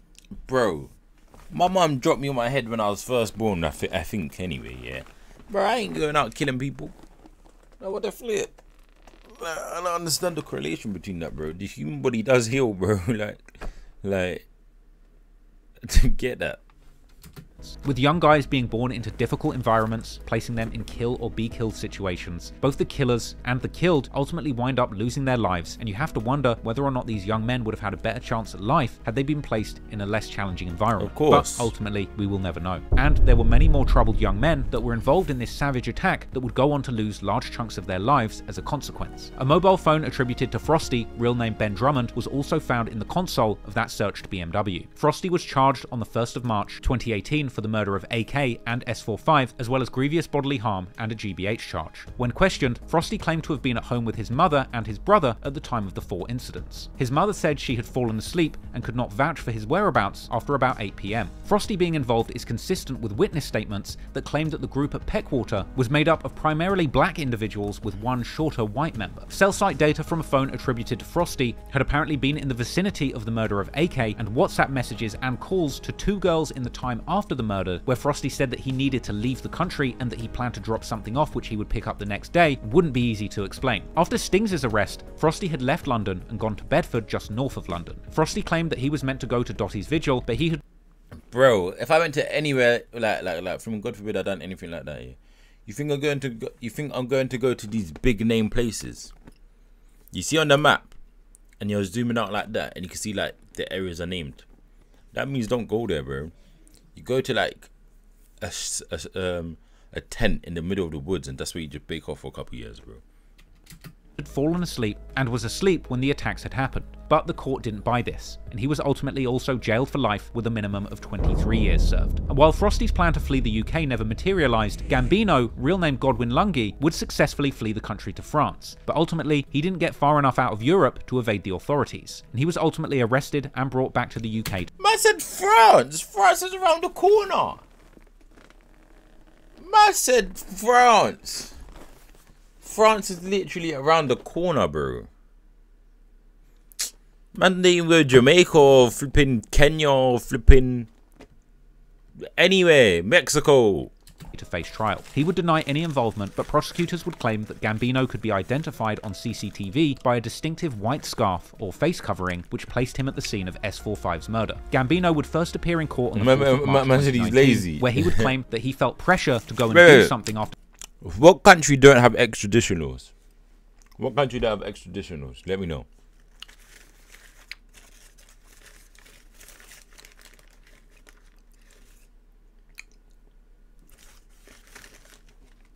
Dottie's death. He also claimed that the atmosphere at the vigil was jumpy and outright stating that a group wanted us to go and look for the boys who killed Dottie. Gambino claimed to have left to go to the shops and gave his coat and scarf to another member of the group before going to his girlfriend's house in Hampstead. The scarf is one of the pieces of evidence the prosecution used in connection with CCTV, as mentioned before. He claimed that members of the group didn't want to go on the mission in their own clothes, so they asked Gambino for his. Gambino also claimed that he went to France after the events of that night, as his mother wanted him to stay away from the violence in the area. However, once again, the court did not buy this alibi, and Gambino would be convicted of the murder of S45 and violent disorder on the 2nd of March 2020. On the 18th of July, he would be sentenced to life in prison with a minimum of 21 years, as well as a 3-year sentence for violent disorder to be served concurrently. There's no comparison for the sounds you will find within arcade. It's an instrument that creates endless possibilities. At least 3 people were held responsible for the taking of 2 young men's lives before their time. It's believed that these incidents of mass violence is what actually caused the police to start investigating the gang war in Camden more closely, with many members being arrested and jailed over the next year or so for conspiracy, guns and drugs. And after all the public attention on Camden's out-of-control gang war, it seems that the warring members of 51st and 71st postcode districts decided to lay low for a while. However, a few months later, violence would erupt in the community once more, this time with police surveillance keeping a close eye on events as they transpired. On the 15th of June 2018, active gang affiliate Blitz was stopped by police whilst driving a black Ford Galaxy that had apparently been stolen from a funeral director's about a week earlier on the 7th of June. He was reportedly driving out of the Maiden Lanes estate at approximately 3 PM, when officers from the Violent Crime Task Force in 2 unmarked cars would stop him on York Way, in the N7 postcode, territory of the North Road Bandits. Officers would approach the vehicle and indicate for the occupants to leave. The car would then reverse backwards and then go forwards, endangering officers. Blitz and 3 others who were in the car would end up being detained by police, and following a search of the car, officers would find a Iraq, Somalia, China. Oh, they have extradition laws. Iraq, I wouldn't go. Somalia, wouldn't go. China seems more like I'll go. The reason I won't go to Somalia, I was on FaceTime with my boy F. Yeah, you don't know who Bandwagon is, yeah. I was on FaceTime with him. He was there. Every minute I had gunshots going off. I'm like, yo, like every minute. I'm like, this I'm not coming to your country, bro. He's like, nah, man, it's calm. You'll be fine. I'm like, get up here. 17-inch Rambo with a 12-inch blade between the passenger seat and central console, as well as multiple leaflets in the car from the funeral directors confirming that it had been stolen. The car itself had fake number plates attached to it, but the police checked the VIN number of the vehicle and confirmed the owner was the funeral directors. Now, this all just goes to show you the lengths that these gang members in London will go to, stealing cars from local businesses and obtaining fake plates to try and stay under the radar and lurk on their ops without a trace. But unfortunately, on this rare occasion, the police were one step ahead of the gangs. Blitz had already been convicted of affray, an English common law term referring to public fighting, and was given a 2-year driving ban from March 2016. The DVLA confirmed that Blitz had not applied for any driving license, even a provisional, meaning that when he was stopped in the stolen car, he was still banned from driving any vehicle. And so, on Thursday the 20th of September, Blitz would plead guilty to driving whilst disqualified, driving and taking away a vehicle, and possession of a bladed article at Blackfriars Crown. UAE. Where the hell is the UAE? Court, and he would be sentenced to 20 months in prison, and pictures of his mugshot and him in jail would circulate online. Clearly the police and authorities were trying to get a grip on the spiraling violence in their community, and now it was time for the politicians to step in and try and do something too. Later that year, in September the 21st, 2018, Camden Youth Safety Task Force, chaired by local MP Keir Starmer, would release a report recommending how to keep young people safe in Camden. The release event even included the announcement of £500,000 in funding to try and help the council, partners, and the community to act upon the report's recommendations. The report blamed much of the violence on well-established drug markets operating in Camden, as well as identifying that the pattern of exploitation saw younger gang members being groomed and taken advantage of by older members at the top. And to their credit, the task force was told that the lack of opportunities and the desire to make money were the key underlying drivers of serious youth violence in the area, suggesting that better education, training, or employment prospects would actually provide protective factors to protect vulnerable young people from being affected by violence in that area. They would also identify that young people believed that the need to defend themselves ultimately outweighed the risks of getting caught with illegal weapons. And let's not forget, just having a knife in the UK in public without a good reason is a crime punishable with a prison sentence. The report even suggested that social media had actually been making the problem with gangs worse, even going as far as to claim toxic masculinity may be responsible, or more sensitively put, there was a lack of positive male role models for the young men in these communities where violence was occurring. The report... Niggas been carrying knives for years.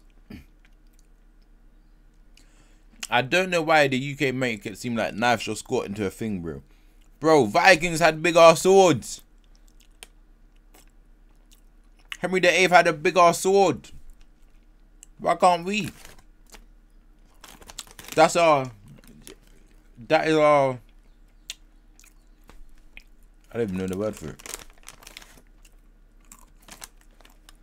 See, I mean, that's what goes on in the UK, bro. What would speak of the need for robust programs that could be developed to equip young people with the skills to make more positive choices, but it didn't really give too much explanation on these programs. It spoke of a need to identify youths at the highest risk, but ultimately put the onus on schools and parents to do this like they weren't concerned already. The report would speak of the need to support kids with trauma or in trouble at school and promote early help services to give better parenting skills to those struggling in the community. They claimed that they needed to change the local conversation about the drugs trade and foster greater trust between young people, local communities, and the police. The report made for interesting reading, but much of it was very broadly identifying the failings and potential solutions to the gang violence in Camden. But in the end, that £500,000 didn't seem to do anything to really improve the situation in Camden. Now, to be fair, in the year following this report, they actually held a 1-year anniversary event to talk about some of the achievements that have come from this program so far. And at the event, some projects that have been attempting to tackle the problems in the community presented what they had been working on. One was a violence reduction program called Engage Camden that was later rolled out to more areas in London, which attempted to give youngsters violence intervention support when they were arrested into custody in what they describe as reachable moments. And another was a youth violence intervention program called Red Thread, which worked in accident and emergency hospital departments, providing targeted support and intervention for young... Chat. How can we stop knife crime? How could we stop 9 crime? I want to know that. I would say bring back the community in the sense of like youth clubs. Because nowadays, kids got nothing to do, bro. All they got to do is just hit the roads and that's it. There's nothing. There's no like youth clubs with like pool going on, table tennis. Heftier sentences. Bro, I don't even care about the sentencing, bro. Because like sentencing ain't gonna stop it, bro. It's just gonna make them move smarter with it. They need to build a community within London. Because like, yeah, we all live in London. But there's no spirit within London no more, bro. It's arse. The only spirit there is during Carnival. But like London overall, it's just like, yeah, I live in London. No one's gonna fight for their country, bro. Welfare checks. I hear it. I would just say like youth clubs for one. And give people a way to make it out without selling drugs, bro. Because drugs cut like drugs is part of it as well, bro. Everyone is for themselves. The government is for themselves because they won't put enough money into like the community, bro. But everyone's paying taxes for what reason, bro? It's dumb.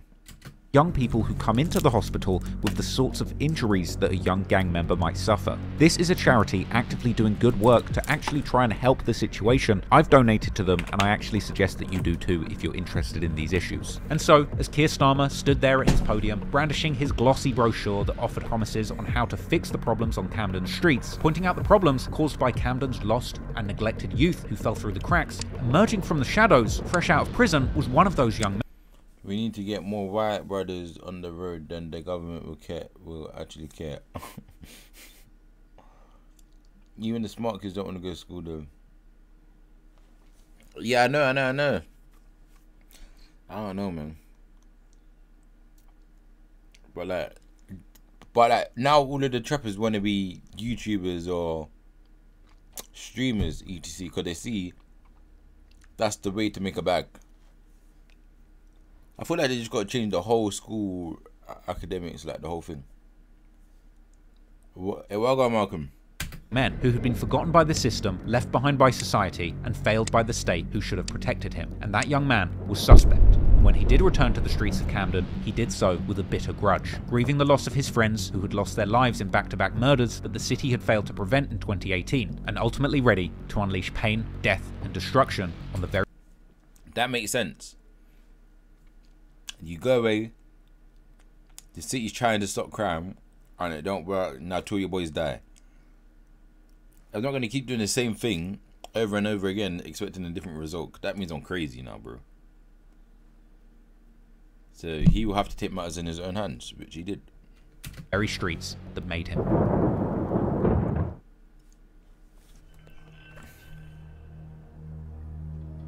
London looks so nice when it's bright. I'm here at the Queen's Crescent Community Centre. This is the hub for the local community, but also where you'll find the local MP Keir Starmer paying his respects to the community in the midst of any kind of serious knife crime attack. Its association with the ongoing knife crime epidemic is made even more clear by the mural to Calvin Bangisa, aka C. Miz, who lost his life in April 2019. The Metropolitan Police released dashcam footage showing several men armed with large blades chasing him down and ultimately taking his life. Today, a large mural remains here reading Miz World, which keeps Calvin's memory alive, but also reminds everybody of this shocking murder that took place on a busy London street. That's sad still.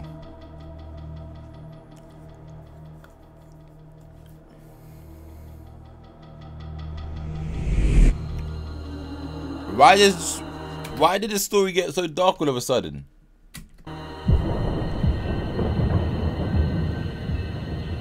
I don't like that. By the end of 2018, the streets of Camden had gotten as deadly as they had ever been, and the situation there had become a crisis. But little did the community or authorities know that the worst was yet to come. With the rise of social media and drill music, soon the grisly details of the Camden gang war would escape beyond the headlines of local newspapers and into the lyrics of violent drill songs. In fact, on November the 7th, 2018, one of the first actual songs in this particular Camden gang war is released. Pegwater members Lanx, C2 and Action released their track What Happened. Filmed in front of the convenience store near the Peckwater estate where AK lost his life, it featured lyrics where they appear to claim to have killed 2 of their ops, seemingly a direct reference to the murders of AK and S45. Those responsible for the violence against Agogrove and their affiliates were seemingly proud of what they had done, and now they were beginning to use music to boast and brag about the murders of Mitch, AK and S45. This clearly had a huge impact on the members of the estates in the 71st postcode. T-Scam would later rap in his Cold Room freestyle about how hurt he was to lose AK and his intentions to kill anyone who spoke ill on his friend's name. And more so, Suspect himself, who would rap on the later song Turn Up about how much he missed AK and S45 and his intention to kill anyone involved in their deaths. However, Suspect himself was still incarcerated when his 2 friends lost his lives. Then, some point later after this incident, he was released from prison back onto the streets of Camden. Suspect later claimed in his song Test My Temper that he had devilish thoughts when he was in jail and that when he was released, he came out to raise hell in the streets. Suspect was rumoured to have played a role in numerous instances of violence following his release in mid-2018, including a shooting in the middle of a Camden street caught on camera targeting a rival in another car. Around these times, Suspect would also be seen on social media looking for his ops on the Peckwater estate. Yeah? Nowhere I be at. Nobody outside. However, one of the most brutal instances of violence that Suspect was allegedly involved in would take place in early 2019, marking the start of an extremely violent year. In 2019, many members who had been locked up were released, and fresh home 71st members from their various estates wanted revenge for the 3 murders of their friends that took place before people went to prison. At around 1 AM on the 15th of February 2019, a 51st affiliate who went by the name G-Squeeze was walking past a Sainsbury's supermarket chain in Cumbo's territory near the Regent's Park. According to a report by London's Evening Standard, he was rammed by an SUV. Then, several 71st members exited the vehicle, attacking him with knives and stabbing him repeatedly in his body and head, leaving him with what the newspaper described as life-changing injuries. Apparently, Suspect was one of these people instigating the attack, and he and other active gang members would taunt G-Squeeze relentlessly in his music and social media going forward, and even boastfully rapping about how many of their ops they've put on the bonnet of their cars and rammed with vehicles. Suspect would even post an Instagram story where he claimed that the video game Call of Duty inspired him to rap, and saying, "Shout out to the Gulag for letting Squeeze out," a reference to the fact that despite this savage attack, Squeeze managed to escape with his life. Clearly, Suspect, active gang, and members affiliated with other... Man, literally, you gonna watch the dog in one sitting? I don't even know. Bro, we're only 1 hour, 20 minutes into the documentary, bro. Hey, Sensei, love for the tuning in, bro, my boy. But fam, man's shouting out COD. He's a sick man. Other estates in the 71st postcode district were proud of their violent activities on the streets of Camden, and with the growing resurgence of UK drill music in 2019, some members were looking to capitalise on their growing notoriety in the streets by making more music about their gangbanging lifestyle. On the 28th of March 2019, Active Gang would release their first music video, a track called Money and Violence, featuring verses from members Suspect, Broad Day and Hitman. The video was originally posted on the YouTube channel of Link Up TV, a legendary British media platform focused on promoting British rap, grime, drill and the rest. Are you gonna watch these interview with Billy the Goat? And when did that drop? When did that drop? Unfortunately, the and how original long is upload it? of this music video was removed for violating YouTube's terms of service, but re-uploads still circulate amongst the internet's many rabid Active Gang fans. The song failed to make as much noise at the time of its release as the later releases, but it provides an interesting insight into Active Gang's development as rappers. The track features a menacing intro where Suspect reps his allegiance to the original crew Cracktown and Active Gang, as well as dissing the 51st postcode, and references to using zombie knives and firearms. In the verse, Suspect raps about how he lies to his mother when she asks if he's going to change his violent ways, as well as saying RIP to S45 and rapping about how the beef is still active in the streets and he continues to stab his enemies. Then, on the third verse, Hitman would hit the mic claiming to be hood famous and the Active Gang are the kings of Camden, claiming that the ops are on ropes since Suspect got out of jail and claiming to be in the Cumbo and Peckwater estates looking to kill. Suspect. How long is that video though? 2 hours long though. Bro! Why is everything so long? No homo. Suspect's place as the most prominent member of Active Gang seemed to be cemented from the very start, as he would return for another verse at the end of the track, seemingly referencing going missing as a teenager and rapping about how he stays in the trap house to make money despite the stress it causes his mother. Hey, guess what? I just got my free Love Honey toy, and so can you. Just click on the...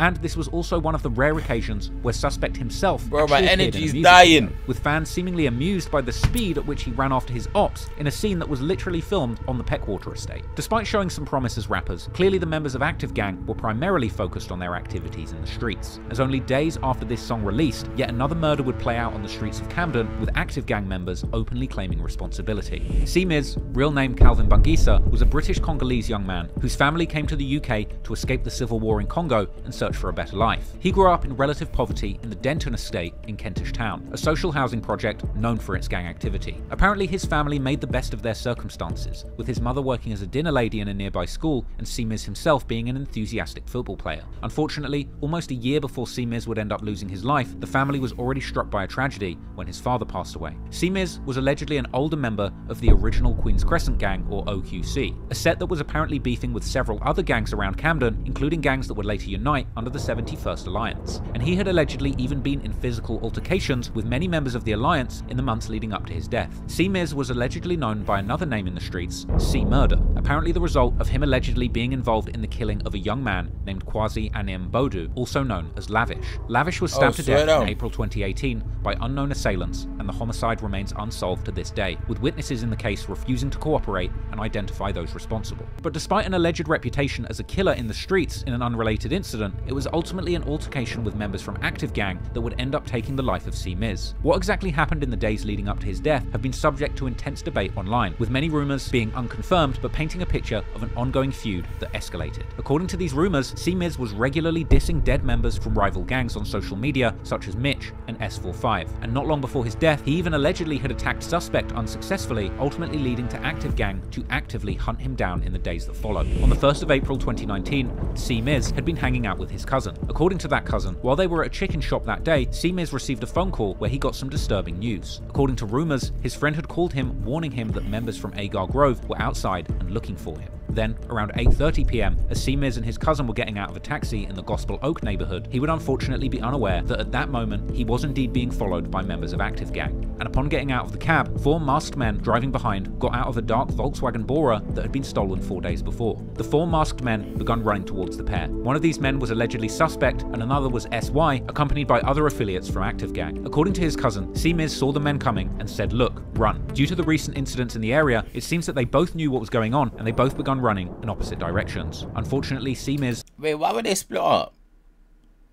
Like, why would they run like that instead of like that? They should have just run together, bro.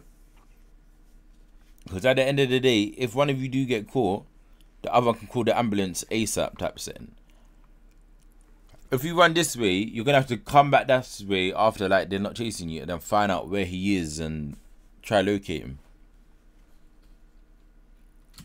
The main target was being chased, and during this foot chase he tripped. C-Miz would fall to the ground where he was kicked and stabbed. At least part of the attack was caught on a dash cam of a passing taxi, seemingly showing 2 assailants dressed in black running towards the scene of the homicide, which has been censored by the police. Police would also go on to release CCTV footage of the car speeding away from the scene of the crime, with reporters arriving on the scene, further capturing images. At 9:01 PM, about half an hour after police had been called, C-Miz was unfortunately pronounced dead at the scene, and his mother reportedly heard the news of her son's stabbing, rushing to the scene where she was informed by police he'd lost his life, with some later pointing out the tragedy that his family had moved to London to escape war in Congo, and something like this still ended up happening in the UK. Police would set up a cordon at the scene and be seen collecting forensic evidence into the morning, and the police would later track the getaway car's movement through CCTV cameras, eventually finding it burned out at Court Gardens with false number plates still intact. Months later in June, C-Miz would finally be laid to rest in a large funeral attended by his family, friends, and the larger community.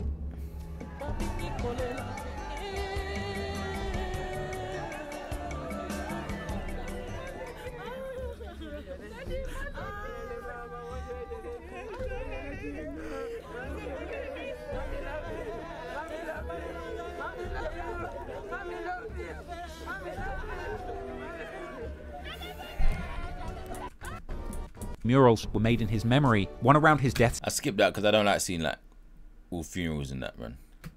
Like, no disrespect, bro. I just don't work with like It's side of energy, innit?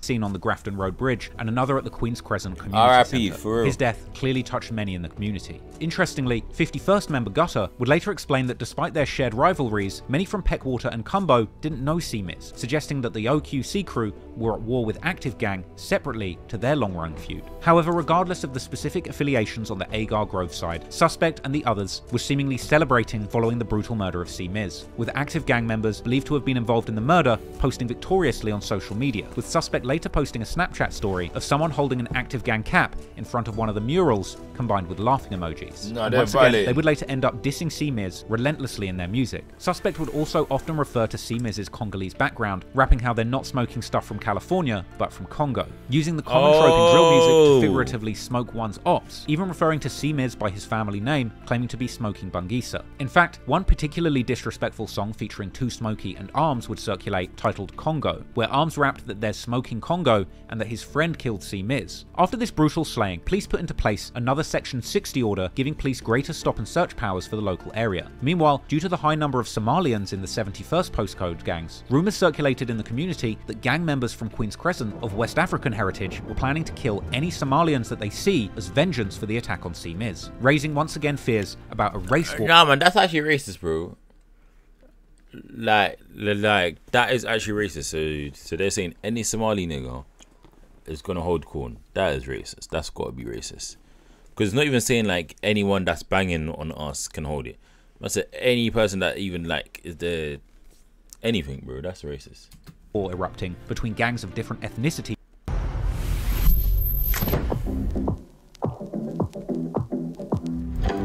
In Camden. Revenge for Calvin's killing, and his friends have literally said they are going to go out and kill any Somali in retaliation. So I just want to make that really clear. This is from a young Somali woman in Camden who's 24 years old, and basically we strongly suspect they're going to go out tonight and kill a Somali, and we know they're going to take out a kid that is easy to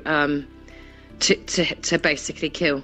And I cannot stress the importance of this message to you. And listen, guys, just finished work, and basically I saw someone sent me something from Madting in the messaging page. Basically, if you're Somali, yeah, and you're around Camden, get back inside.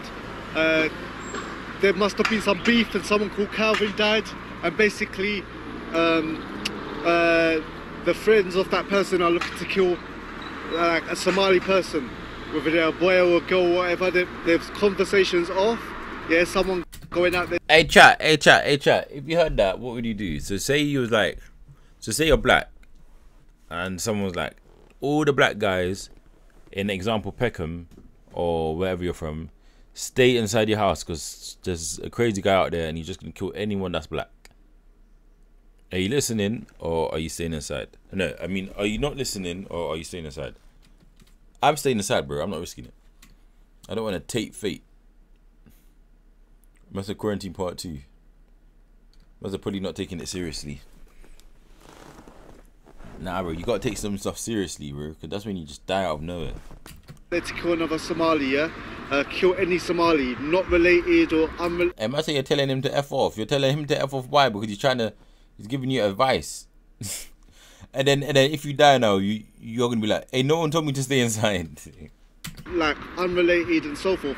Despite the ongoing disrespect, over a year would pass and no one was charged with the killing of C-Miz. Later, his family would speak to the press again, opening up about the devastation that his death had caused for the family and emphasising how they need justice for their son, with his mother telling the news she has not been the same since the police told her about the gruesome way her son lost his life. And despite one arrest and a number of people being interviewed by police, no one was ever held responsible for this crime, with the police notably dismissing evidence from the community that active gang members had bragged about the murder on social media, with Calvin's mother saying the local community knew who killed her son, but the police do nothing. Another clip would circulate allegedly showing Suspect and SY in a park, apparently the day after the murder, with members appearing to be stressed out. Dan Saft or they K-Asterisk let C-Miz 50 first.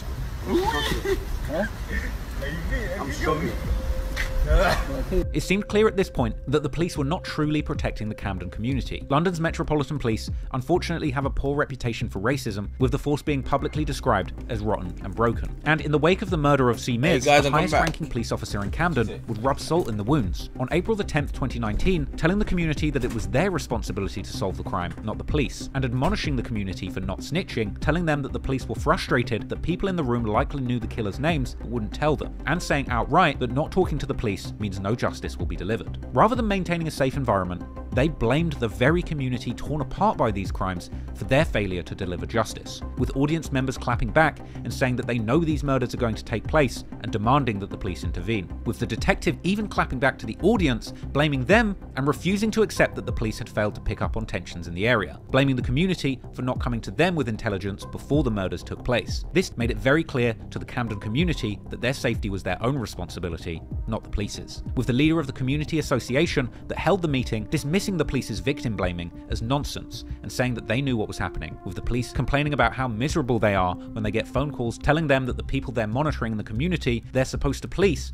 have been killed. But then again, who's truly to blame when the police are arguably working with limited resources? Also in attendance once again was local MP Keir Starmer, who admitted that money had been taken out of the community. But he refused to place the blame on the government, saying that he's here to ask himself the question of if he was doing enough. 2 days later, Keir Starmer would host another event at the same location, holding a town hall at the Queen's Crescent Community Centre and telling the community that they cannot allow this to continue. He would even tell the audience that they didn't want to be here again after having held similar meetings a year before after the murders of AK and S45, and lamenting how they've been in this room having these same discussions over and over again, and admitting his efforts to protect the community had been futile. Chris Kyriakou, whose son Frankie was stabbed to death in 2002, actually confronted Starmer, telling him things aren't getting better and saying that they need to understand why this is happening, and questioning what is it that this community isn't getting that's leading to the violence. This is the exact kind of thinking that's needed to put an end to the violence in these communities. And after telling the community that he wouldn't let the violence continue, sadly, nothing would change. And so, the community that Keir Starmer was elected to represent would indeed continue to suffer violent incidents, and it would only be a matter of months until another young man in Camden would lose his life at the hands of out-of-control gang violence.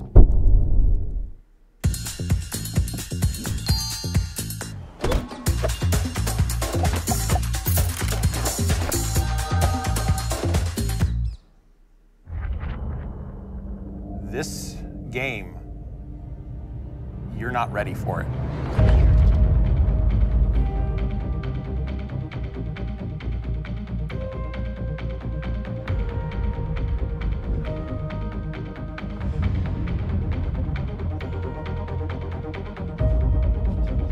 You're in the middle of this beautiful sci-fi environment,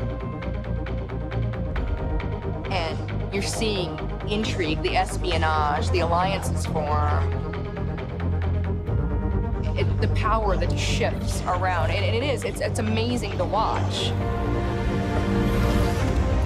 This is primary, Julia, secondary. Simple actions can have massive effects. You can cooperate with people, compete with them, make friendships, deceive them, betray them. It's amazing to think that it's all just other players.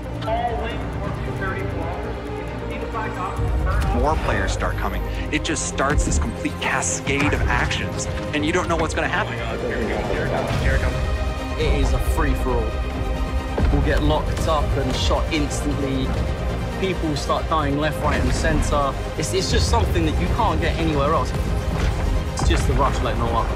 All good. Everybody's on this journey and writing their own stories, and that is probably the simplest way I can describe it.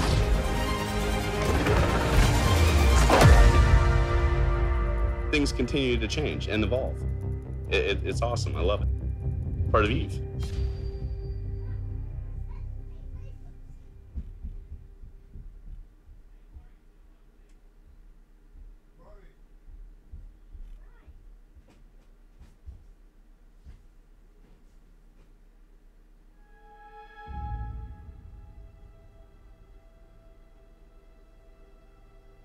I'm here at the spot where Alex Smith, also known as Culprit, unfortunately lost his life at the young age of 16.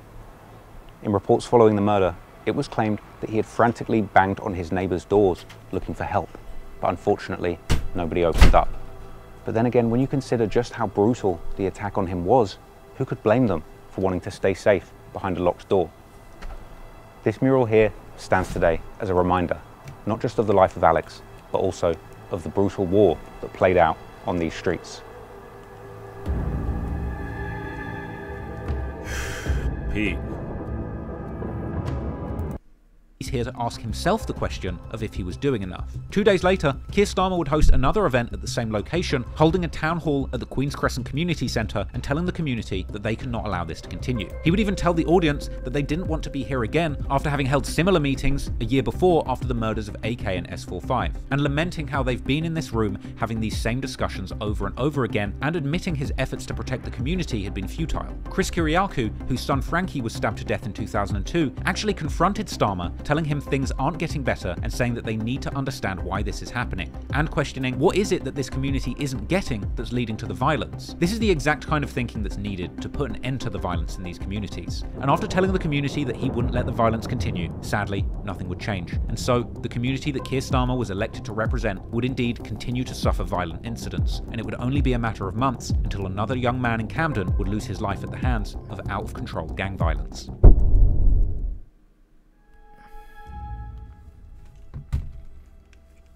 We back.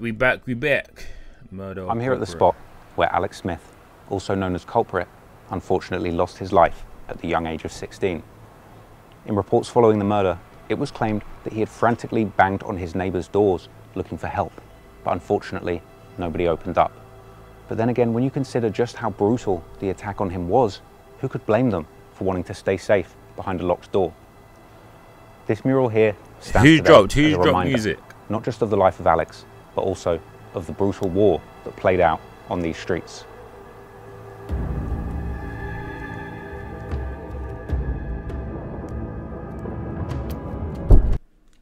Murder Culprit. Alright, we're back in.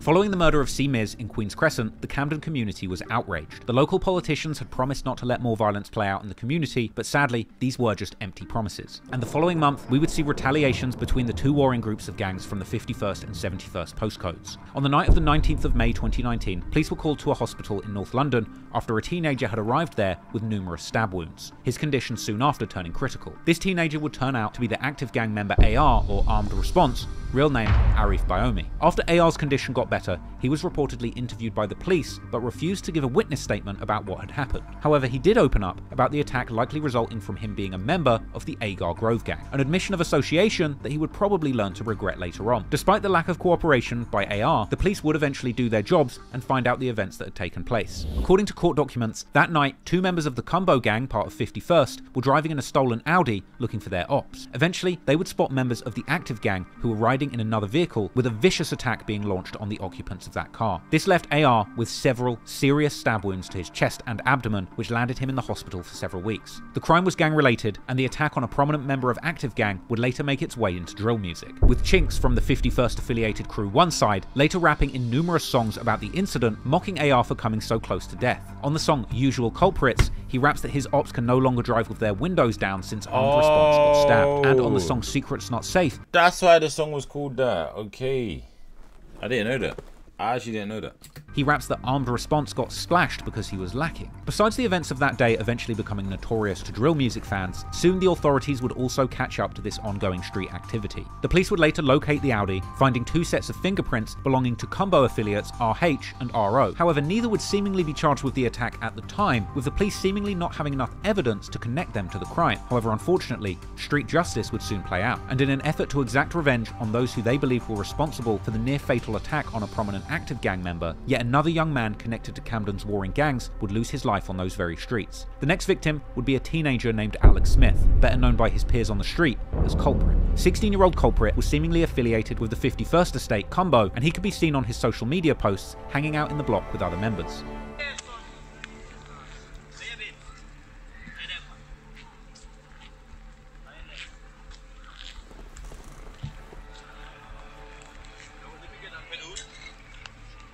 Another clip would circulate online, appearing to show culprit getting G-checked and threatened with a zombie knife in public. Clips like this really highlight the danger that even younger gang members in Camden were constantly faced with because of the escalating beef in the streets. However, according to some, culprit himself was involved in the violence and played a prominent role, not just in the streets, but also in drill music where people spoke on the violence. Songs would later circulate depicting culprit with other members from affiliated estates like Peckwater. On one particular freestyle, he appeared to address that video of him getting G-checked, rapping how he might have been caught lacking, but his op got killed. Even at age 16, culprit's lyrics were as violent as his older rivals. And that freestyle also had him dissing his dead ops, as well as claiming that he would chase his rivals and stab them if they trip up. Culprit seemed to hate particularly one gang, which surprisingly was an active gang, but another local gang called Cali Road, or the Cali Boys, from the Islington borough that neighbours Camden. I've reacted to all of them songs already. Go check the main channel. Features a peculiar cover art depicting another young man's head pasted on a sign stating "Stop killing the Mandem." The person whose head this is was an alleged affiliate of the Cali Road gang that culprit was known to have a beef with, a 17-year-old teenager who went by the nickname Neds, real name Nadeem Bilgin. On 7 PM of the 29th of January 2019, Neds was killed on a busy Caledonian road, and although several people were arrested soon after his death, the case remains unsolved to this day. Neds was, according to his friends, a one-in-a-million type personality who was selfless and had a big heart. However, according to his mother, Neds was also seen by the school system as a problem child. He had fallen into the gang life too, and had even gone missing in the months leading up to his death, which led to speculation that he had been groomed by older members of the gang to participate in county lines drug dealing networks. This is a British phenomenon whereby drug dealers in London establish operations in smaller towns elsewhere in the UK to widen the market for the sale of narcotics, protecting the ringleaders from getting caught themselves. Unfortunately, Neds' proximity to the streets would end up claiming his life, and after Neds' death, culprit clearly had no sympathy. He would apparently make a song called CRK, or Cali Road Killer, where he seemingly disses Neds, using that cover art that depicted Neds holding the sign saying "Stop killing the Mandem." Now, it's unclear how true the rumours of culprit being a killer himself are, as the murder of Neds remains unsolved, but based on the content of his lyrics and social media postings which were preserved, clearly at this point, culprit appeared to be deeply involved in the gang lifestyle, although unfortunately, there was another more positive path he nearly followed. Hey chat, do murder investigations stay open forever? Or no? Or like after like 5 years or 10 years, do they just drop it all? According to later news reports, culprit hadn't always been in the streets, but was in fact a gifted football player and a big Arsenal fan. He'd even trialled at the youth academy for Southampton Football Club. Clearly a talented player, had he focused on football, he may well have ended up playing for a Premier League team. But unfortunately, culprit ended up being released by the youth football academy, and his path to playing professional football fell by the wayside. And it was losing this opportunity which, according to his friends, caused him to go off the rails and associate with the wrong people, eventually falling into the gang life. It's a sad story, because you never know how different things could have played out, not just for him, but also for those that played a role in his demise. I want to give a shout out to Output Arcade, which is one of my favorite plugins. And of course, if you'd like to try. Anyway, in August 2019, Camden was hot and the police were active in the streets trying to get ahead of the violence. One clip would circulate on social media depicting armed officers conducting a traffic stop at gunpoint in the middle of Camden High Street in broad daylight, with hundreds of shocked members of the public looking on. But despite the increased police presence, active gang members were still looking to cause harm to their ops and get revenge for what happened to armed response, as videos of them spinning the blocks and smoking to unreleased music would later circulate. Unfortunately, on the 12th of August 2019, active gang members would end up getting just what they were looking for, as that evening, culprit had been spending the night hanging out with friends. Later they would head to a Nando's restaurant on Great Portland Street in the Cumbo neighbourhood. There's even a picture of Alex in that Nando's eating what would end up being his last meal with fellow Cumbo affiliate Gutter. Meanwhile, on the Agar Grove estate, police would later establish through a combination of ANPR, which in the UK is automatic number plate recognition that automatically reads the license plates of passing cars, as well as CCTV and cell site evidence that active gang members, armed response, and a young man who was helping him run his county lines operation had spent that day travelling in a stolen blue Seat Leon with fake plates in the port city of Southampton, around 2 hours away from London, likely as part of another county lines operation ran by the 71st side of the gang war. Apparently the group had planned an attack on their ops in London, so they had returned to London in the stolen Seat together, arriving at AR's address at around 9:50 PM. They would stay there for around 20 minutes before leaving the home in the blue Seat where suspect was living. That car would arrive just after a white Ford Fiesta, also with stolen plates, at around 10:30 PM. Later caught court documents would reveal that while at Suspect's house, his runner was offered drugs by Somalian boys who he claimed not to have met, but it's believed that these boys were SY and S-Wavy. Along with Suspect, this made up a deadly trio that would later be referred to in music as Triple S. At around 10:30 p.m, right when Culprit and his friends were reportedly leaving the Nando's restaurant, the Ford Fiesta would leave Suspect's apartment for about 15 minutes, allegedly to spin the block and search for their ops. At 10:30, AR and a younger member called Y Traps would speak on the phone, and then again at 10:44. At around 10:45, the Fiesta would return while the Seat would leave, before returning 8 minutes later. Then, just before 11 p.m, both cars left and went to number 8 Longford Street, a block associated with Cumbo, arriving shortly after 11 p.m. The Seat was being driven by AR, with Reeks in the front passenger seat, and his runner in the back seat. Meanwhile, the Ford was being driven by SY, with Suspect in the front passenger seat and S-Wavy in the back seat. So that deadly trio, Triple S, were all travelling in the Ford. Right before, just at around 10:30 p.m, Culprit had left the Nando's restaurant on Great Portland Street, proceeding northbound with 3 friends, one of whom was actually believed to have been involved in the attack on AR just months earlier. It's believed that the car carrying Triple S spotted Culprit and his group and identified them as the ops they were looking for, with Suspect apparently jumping out of the car on Longford Street and proceeding on foot wielding a foot-long machete and making no attempts to conceal it. This was likely a large zombie knife, the kind of blade that... Imagine he's not even trying to hide it, he's just out there marching like Game of Thrones. He's a sick man for him.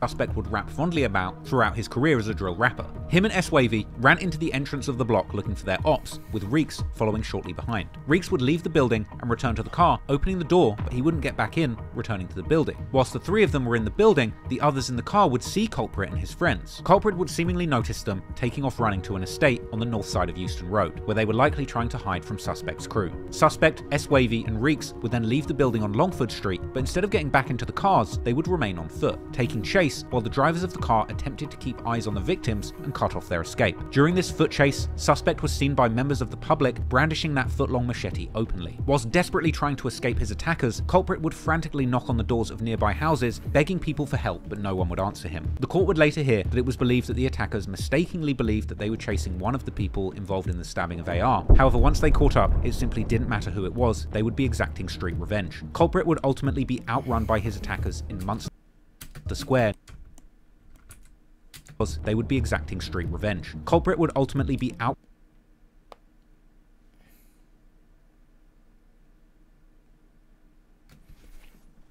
See, around here, there's nowhere even to run to. Like, where you meant to run to around here, man?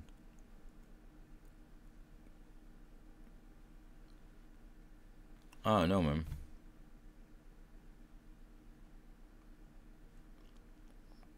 Or run on the dual carriageway. Run on the dual carriageway and run towards the traffic so they can't drive up the road. Or just run in the train station. And if they still kill you in the train station, they really wanted you. Outrun by his attackers in Munster Square near Regent's Park, where AG members would fatally stab him in the chest. I'm not running in no estate, bro. Would reveal that Culprit was stabbed at least twice, with one being a fatal stab wound to the chest. Witnesses claim to have heard the attackers screaming and laughing as they were running away from the scene of the murder. Police were called at 11:10 p.m, but unfortunately Culprit would be pronounced dead at the scene at 11:33 p.m, and the following day, police would be seen combing yet another Camden crime scene for evidence. After the killing, Suspect, S-Wavy and Reeks waited nearby until they were picked up in the Ford Fiesta, with that car driving off with the Seat not far behind. Both cars were driven to the Kilburn area, and minutes after the stabbing, AR would attempt to call Y Traps 5 times before finally getting through to him at 11:21 p.m. Just before 2 a.m, his runner unsuccessfully attempted to purchase gasoline in a plastic jerry can at Tesco Esso in Maida Vale, and then 10 minutes later, he was seen on CCTV successfully purchasing £2.59 worth of petrol. The fuel was then used to burn the Seat used in the crime, and its charred remains were later found in East Barnet, whilst the Fiesta was found burnt in Kilburn Park. After news of Culprit's murder went public, the local community formed a memorial at the spot where he lost his life. A mural which the family had to fight to keep up, with a petition to the local council who had planned to remove it. The council even pulled this off. The video stopped recording. Crescent, right outside the community centre, close to where Seamus had been killed, an attack which left a man hospitalised. Interestingly, a month before this, Camden MP Keir Starmer had actually been elected as the leader of the Labour Party, Britain's top opposition party, putting him in the running to become Britain's next Prime Minister. The next Prime Minister of this country, Keir Starmer. That's the hope, now the hard yards. Labour's leader today embracing the task ahead and looking like he means business. These elections really matter, and we've got to go out and we've got to win them. So while the war in the streets raged on, the politicians would be looking for their photo opportunities. And a week after that shooting at the community centre where Keir Starmer had promised again and again to put an end to the violence, he would appear once again, smiling and handing out food. And while the war in Camden raged on, one of its main instigators, Suspect, was happily hiding out in Kenya, building his notoriety through his music career and getting more and more brazen. Hey guys, I can't sit still for long, man. I'm sorry. At the end of April, Suspect would retweet Lil Durk's post about being talked about but never touched. Clearly having evaded the police for 8 months at this point after the murder of Culprit, Suspect must have felt untouchable too. He was living life like a real-life character from Grand Theft Auto, and with that in mind, perhaps unsurprisingly, he would take inspiration from violent video games when it came to promoting his music. On May the 24th, 2020, Suspect released the track Franklin, Trevor and Michael, likening himself, SY and S-Wavy to the murderous main protagonists from the 5th game in the infamous series of gangster video games Grand Theft Auto. On the song, Suspect begins by recognizing how small back and forths between gangs can quickly escalate before again talking about the violent game that his life has become. Perhaps comparing it to a video game is one of the only ways that Suspect could cope with the grim details of his life as a gangster. But for now, he would thankfully be unable to commit any more murders, being restrained to simply rapping about crime. But even from Kenya, he would be eager to go back and forth with his ops, who continue to send verbal shots from Camden. On June the 7th, 2020, Action from Peckwater drops a freestyle dissing Active Gang and their dead members. He starts off by name-dropping Sadiq, aka S45, who was killed in the night of violence after Dottie's vigil, as well as disrespecting Nuts, who was killed soon after Culprit in what some believe is a retaliation attack, as well as Mitch, the OG to many AG members who was murdered back in 2017. This was a pointed response aimed at Active Gang members who were now rappers, an effort to use the mic to tell the world that numerous people from the 71st areas had been killed too. This would result in a musical back and forth. Within a few days later, on June the 12th, 2020, Suspect uploads a freestyle with a mask on in a kitchen, directly responding to Action from Peckwater.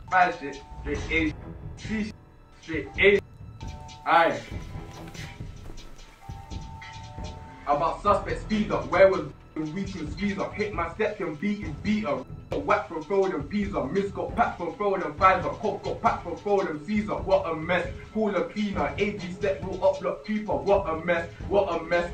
Got away with chings on, don't do legs, don't do legs. Ask me knee how he chinged his neck. He went harmless gang, Victor's man in dumping chef. Step through combo, then go press. There's no point of going to peck. When Broski's got that 40, head in the past like shot too naughty. Ay, so many ups on boomy, bad death threats, I swear they bores me. If we get hands on, I guarantee they're gonna dig this grave. I wish they saw how Miz got caved in. Trust me, he would have acted. Hey chat, listen. If Suspect was still out now, what type of music do you think we would have heard? Do you feel like he would have been still popping, or do you think he would have fell off by now? That brave, he put his foot on the gas, he nearly got window shaved. One more thing would have got his face, would have been the end of the modelling days. Can't Gospel wait till music. I get that back. They see if that Nick can run. What do you have in common? They've all been done. He would be popping off right now. Alright. Joe is dead off. Nah, for real. Get around there. Yeah, Joe's dead right now still. No discussion. Hey Sensei, hey, you're carrying Joe right now still. Interestingly, Suspect had seemingly gotten more comfortable showing more of himself online, posting another picture in the same kitchen, holding up 2 fingers, signalling how many people he killed, and once again likening his life to a video game with a caption reading, "The guy should have just had Hardline Pro on." He would try to go mainstream right now, I hear it. "One more killing and it's a UAV," a reference to popular first-person shooter Call of Duty that awards players a UAV or unmanned aerial vehicle when they achieve a streak of 3 kills without dying themselves. Perhaps to some, it was a funny joke, but it really shows that to Suspect, the murderous life he had lived as a gangster was just like a video game. And at this point, he was still yet to face any consequences for these 2 murders he'd allegedly committed. And as the year went on, he would continue to lean into his new identity as a buzzing drill rapper. His next release was the track Test My Temper on June 22nd, 2020. Suspect would also claim to be the reason that his ops are hiding and that even their mothers are frightened, and ending the track saying that they've got plenty of their ops and have the police stressed because they can't find evidence on them. This was a bold statement, essentially taunting the cops who had yet to locate Suspect at this point. Test My Temper was also one of the rare occasions where the song came with a music video. However, because Suspect had fled the UK at this point, he would now have to rely on body doubles to play him in those videos. The video itself was unusual in some ways. It portrayed Active Gang as a sophisticated criminal organisation running out of their headquarters in Agar Grove, and depicted members gathered at a meeting watching a presentation of the ops on their hit list and debating how threatening each one might be, with one scene even mocking Peckwater member C2 for working as a model, something that's hardly a diss when you consider C2 seemingly had a lot of success in modelling. Wait. He's a model for River Island, yeah? And he was gangbanging. He should have just stayed on the model thing. If he's not on the modelling thing anymore.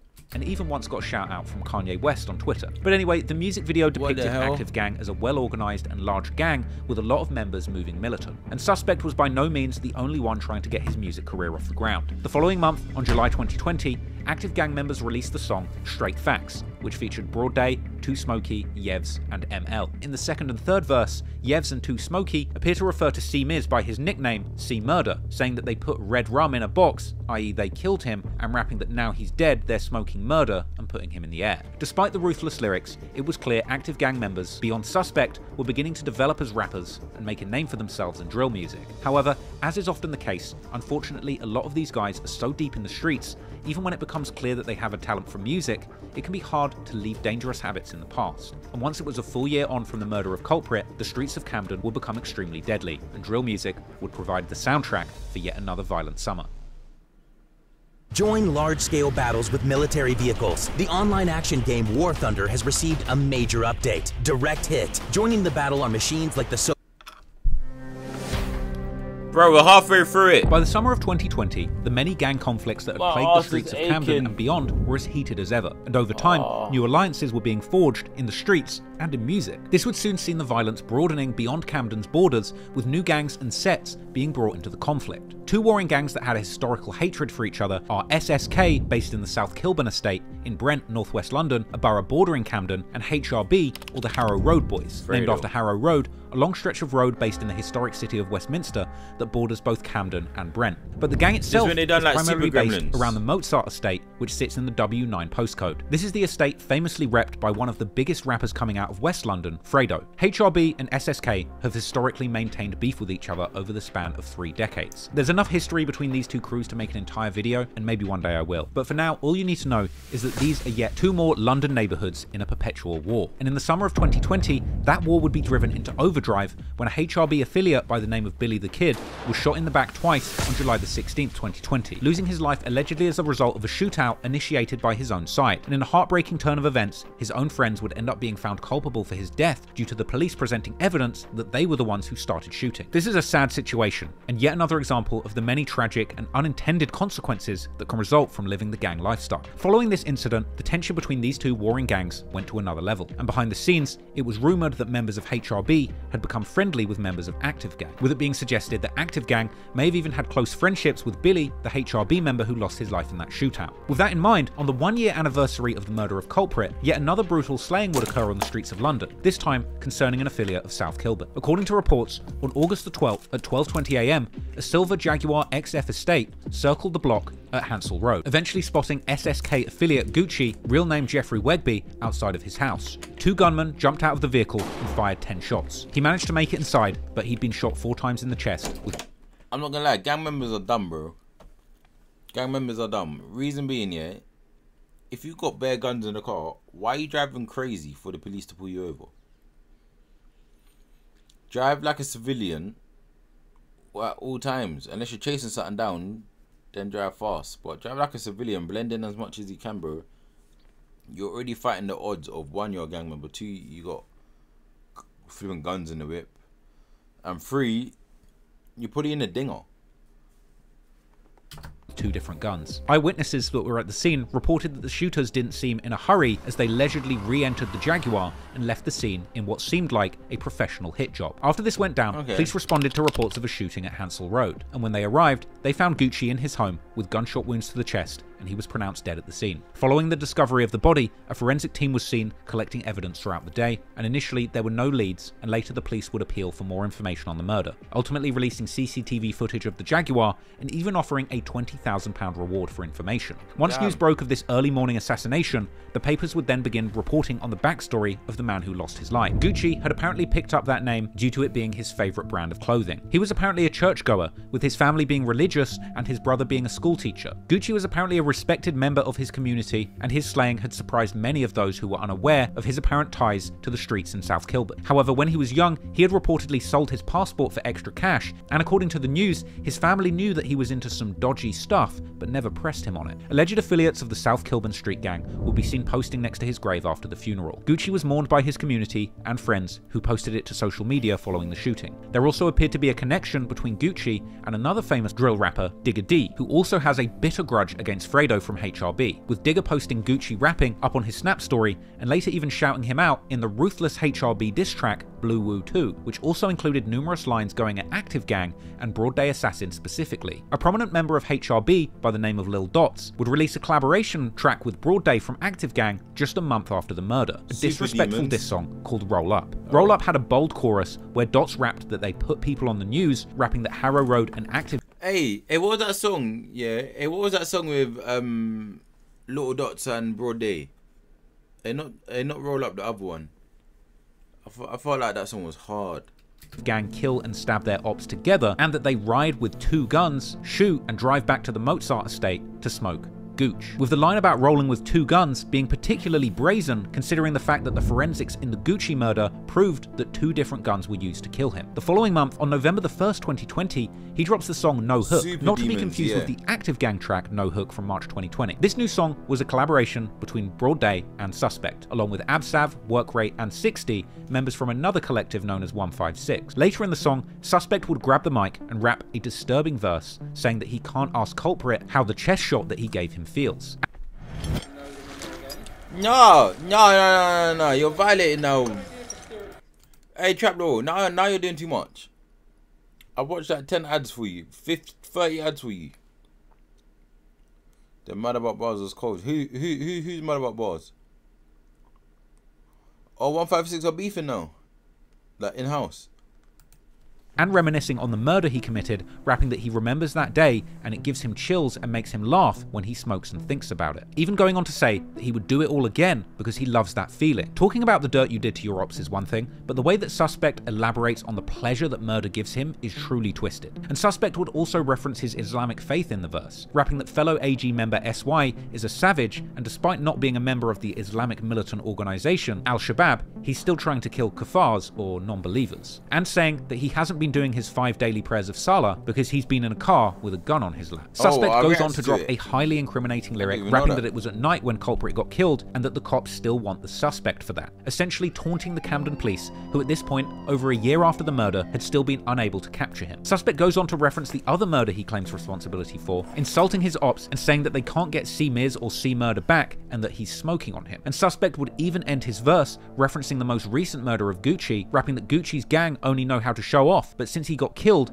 they haven't retaliated, and questioning if they have firearms or are willing to use them. Altogether, this song was yet another shocking dig at their rivals, both in Camden and in South Kilburn, who had buried Gucci less than 2 months before this song came out. Broad Day's first upload of No Hook would clock in 100,000 views in a day, but the original upload would eventually be taken down by the police. Perhaps unsurprisingly, just days after No Hook released, rumours would circulate suggesting that Broad Day had been arrested in connection to the case. However, there was never any public confirmation that an arrest had been made in connection with the murder of Gucci, and during this time, images would circulate seemingly showing Lil Dots and Broad Day Assassin in jail together, but it's unclear when these pictures were taken or exactly what charges they were facing at this time. But while Broad Day was behind bars, even from Kenya, Suspect would begin to reference the murder of Gucci mockingly in his songs, like his appearance on the track Still Active with CB, where Suspect raps that he's smoking on Gucci, an insult that he would repeat again on the 2022 track A-Style. And Suspect wasn't the only one, as S-Wavy also name-dropped Gucci later that year on a leaked track called Savages. However, despite the public disrespect and seemingly open discussion of Gucci's murder on songs, it would seem ultimately that there was no evidence connecting Broad Day to the murder of Gucci, and he could very well be completely innocent and just inferring exploring a connection to the crime to further his rap career. And the following year, in August 2021, Broadday would seemingly be fresh out of jail, beating whatever charges he was facing, and appearing in a celebratory social media post on suspects' stint to do up his laces, as well as appearing on an Instagram live. Hey chat, is Broadday out at the moment, or is he back in prison? With fellow Active Gang members T-Scam and Suspect celebrating his release. This live would be yet another brazen display, which started with Broadday rapping along to Pooh Shiesty's revenge anthem Back in Blood and changing the lyrics to shout out Lil Dot's Hood Mozart. Out. That's it. One of myself for Mozart. Eventually, we would see Broadday, T-Scam, and Suspects all attempting to join together on a three-way Instagram live, with Suspects' internet struggling, prompting comments saying he's got that Kenyan connection. Once Suspects' connection was working, he would congratulate Broadday on beating his case, as well as bigging him up for getting people. Nah, Broadday assassin, you know. Fresh song, fam. Mr. Gangman, dog. This would be followed by Broadday rapping lyrics where he says that their gang is infamous for guns and knives and saying they roll with blickies. Hey, Saz. What's happening, lads? Infamous for guns and necks. Hey, it's infamous for guns and necks. My Charge G keep telling me rap. Hey, Charge G keep telling me rap. Infamous for guns my and necks. Charge G keep telling me rap because I ain't done a drill with no hatred sent to a rapper. 80 clicky. 80 clicky. Roll my blicky. T-Scam would say that the people have been waiting to hear from Broadday, but he doesn't freestyle before ending that live because his mask is too hot. Hey, BA, they want to hear you though, man. I know that's what everyone's here for. Well, they don't do freestyles, man. Wow. They only got straight exclusives. Oh, man. How can I be like him? Hey, that's a luck of thing. I can't even breathe behind this mask, but I feel like I'm dying, bro. This would be followed by social media footage appearing to show Broadday in the Jewelers treating himself to a welcome home gift, an iced out AP watch. And Broadday would go on to release numerous songs. So what? Is Broadday the only one that clutched the gang thing? T-Scam got found guilty, AGB is finished. How long did he get? But despite him being free, the following month, London police would announce 2 unnamed people had been arrested in connection to the murder. But these charges would seemingly fail to stick too, and by February 2022, the BBC News reported that despite the offer of £20,000 for any information on the case, Gucci's murder remained unsolved and the killers were still on the streets. Perhaps we'll never know who was truly responsible for this brazen assassination, but what is clear is that Active Gang and its members were eager to use their music to paint a picture of themselves as being responsible for all the deadly acts going on around them. And unfortunately, after a violent summer in 2020, with the police once again stumped and unable to stop the street revenge from playing out, soon Active Gang's rival would make a move in an effort to avenge the loss of culprit the year before. 4 curious couples will be given the unique opportunity to throuple up.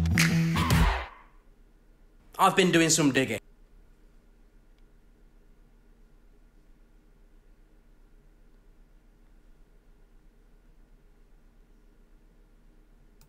And I found out there's a lot of diesels that have been fitted with an emissions cheat device.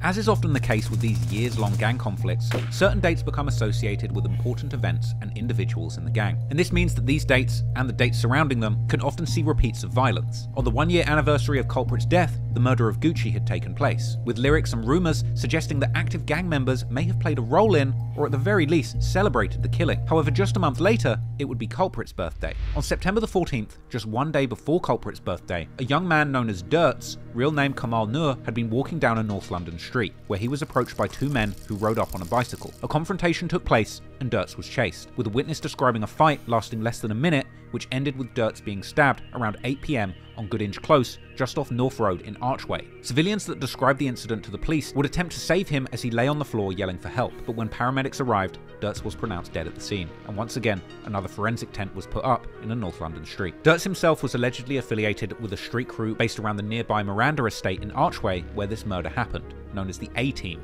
which is associated with Active Gang and their ongoing feud with the estates that make up the 51st Postcode Alliance. Following his death, flowers would be left near the site of the murder, and friends and family would mourn the loss of yet another young man losing his life to a knife before his time. After the murder, the 2 suspects fled the scene on the same pedal bike, and the police would release images of the suspects publicly in the hopes that somebody might be able to offer up information on what had happened. This would actually wind up being one of the rare occasions that the police were actually able to identify those responsible.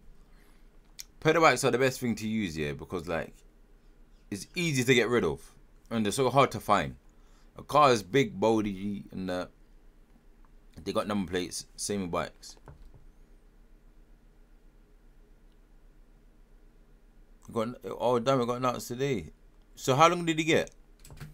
With 51st affiliates Lebs, real name Michael Lebby, and Wanda, real name Melvis Mariano, as well as a 17-year-old girl who allegedly burned their clothes, being arrested in connection to the murder of the following month. Lebs would be photographed on the wing in jail, and while they seemingly pled not guilty, they're still awaiting for a scheduled trial. And once again, it's important to remember that everybody is innocent until proven guilty, and until a full trial has taken place, we cannot say definitively who was involved in this incident. Interestingly, however, despite the trial having not taken place, numerous individuals associated with the estates from 51st have made comments taking responsibility for the crime. A year after culprit's murder, Gutter from Peckwater, or One Side as his crew would eventually call themselves, would make a lengthy post on social media referencing the death of Dirts, with a long diatribe seemingly aimed at suspect, saying that you're rattled, thousands of miles away in Kenya, and your life is finished. Going on to diss Dirts, saying that he was dead on culprit's birthday and that he, Dirts, died behind suspect's cause, and saying that was his man who hung around his members and that suspect can't control the score in the gang war all the way in Africa. Even going on to accuse suspect of denying Dirts was affiliated with him out of embarrassment and accusing him of trying to sweep active gang's losses under the rug. Even going as far as to say suspect flew to Africa after culprit's murder and became addicted to social media clout,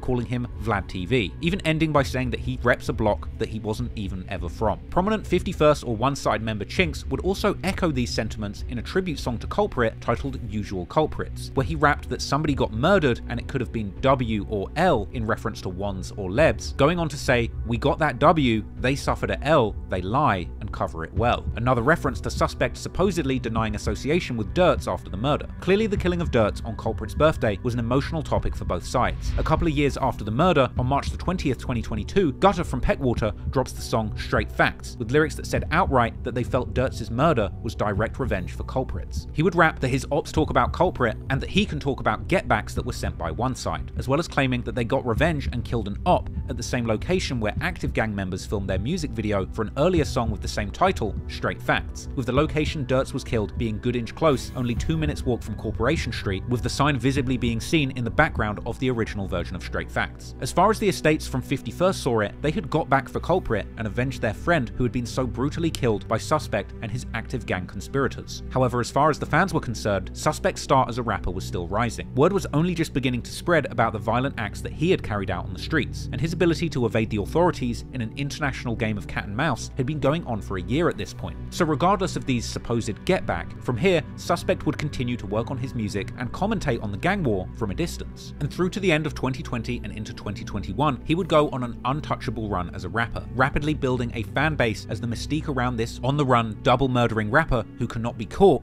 continued to pick up steam. Wait, 46? He got 46 years? I didn't know you do UK that was 46 years. I thought like they go like 20 to life or just life. Like, what? On October the 4th, 2020, Suspect and T-Scam, along with the help of prolific ukdrill video creator Pac-Man TV, teamed up to release the video for their breakout track, The Hotspot. It came with a menacing music video where Suspect, played by a body double, rapped into a mic surrounded by active gang goons. This time, they were all adorning red bandanas, seemingly now identifying themselves as Bloods. Despite there not seemingly being a long heritage of affiliation with a blood gang, perhaps this was a stylistic choice made in order to... I just see T-Scam mugshot, they did him dirty. He got guilty. So wait. Did he get 46 years or not? And show me his mugshot. Send me his mugshot on Snapchat, honestly. I don't even know what he looks like.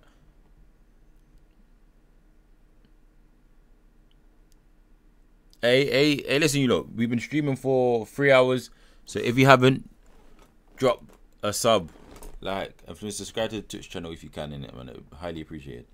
To have a clear distinction between their rivals from 51st estates, like Cumbo, that had traditionally worn blue and identified as Crip. way back in the day from when Suspect was still affiliated with that group. However, some people have actually suggested online that factions actually split into Bloods and Crips all the way back in 2007 and 8 when the Combo Boys and the QC blocks came into conflict. Regardless, now active gang members were making Blood Gang iconography a central part of their aesthetic, as well as beginning to use the traditional LA Blood chant Su Woo as an ad-lib on songs. This would further widen their appeal to an international audience who perhaps didn't understand the nuance of London's boring postcode gangs, but were already familiar with the Blood and Crip rivalries all over America. But outside from the blooded out music video, the song The Hotspot was loaded with derogatory lines aimed straight at active gangs rivals. Suspect would claim to be smoking 3 deceased ops, Culprit, C-Miz and Gucci, and he would paint a vivid picture of attacking his ops with any weapons he could find, rapping that his crew do shootings, stabbings, and even resort to swinging cans full of tuna in a sock if they need to produce a makeshift weapon whilst fighting ops in jail, and describing running his ops down until they're out of breath and blood, putting them in the mud, and thinking about who he killed when he's smoking, as well as dissing C-Miz once again with a reference to Smoke from Congo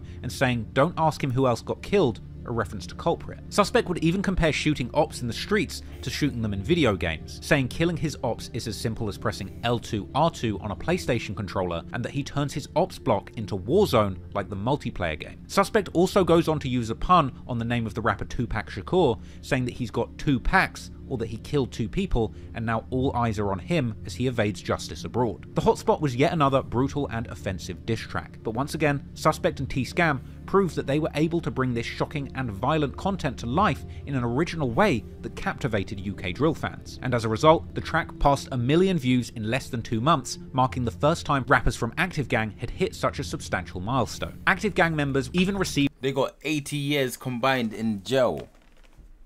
That's more years than they've been alive. Like, each, I'm saying. Like, that's older than my parents, bro. Damn. That is crazy. If they both got 4 years each, that's older than my mum and dad. That is mad. A commemorative plaque for their achievement, and in yet another grim display of disrespect to their rivals, Active Gang members would take this plaque to various locations where their ops had been killed and took photos, including the location of Culprit's murder, the Peckwater estate, the front door of the apartment where Gucci was assassinated, and the street where C-Miz was stabbed to death. And this is something that Suspect would later go on to reference in his Cold Room freestyle, rapping the brutal bar. So wait. I don't get that. So SJ got convicted for killing 1 person, yeah, and he got 21 years or 22 years, something like that. Suspect killed 2 people, apparently. This is all apparently, yeah, and he got 24 years, so he got 3 more years for an extra body. T-Scam apparently killed 3 people, shot a couple people, and he got 35 years. Okay. Suspect has only been charged for 1 body. Okay. He hit 6 girls and children. What? The same place where he got packed is the same place we flex our plaques. Naturally, with this sort of brazen and offensive activity going on, it didn't take long for the authorities to catch wind, and the official upload of the Hotspot music video was eventually taken down, most likely as part of the Metropolitan Police's shady campaign titled Operation Domain, a monitoring operation intending to remove music from YouTube which they claim incites violence, perpetuates and fuels the gang wars in London. This strategy has been criticised as the Met Police essentially suppressed— You might as well, because deep it, you get extra, bro, you can get 3 years for flipping having a knife and not using it, just having one. Like, if I had the knife in my pocket by accident, I get 3 years. I'll get 5 years actually. So you can get a whole body for extra 3 years. That's a bargain.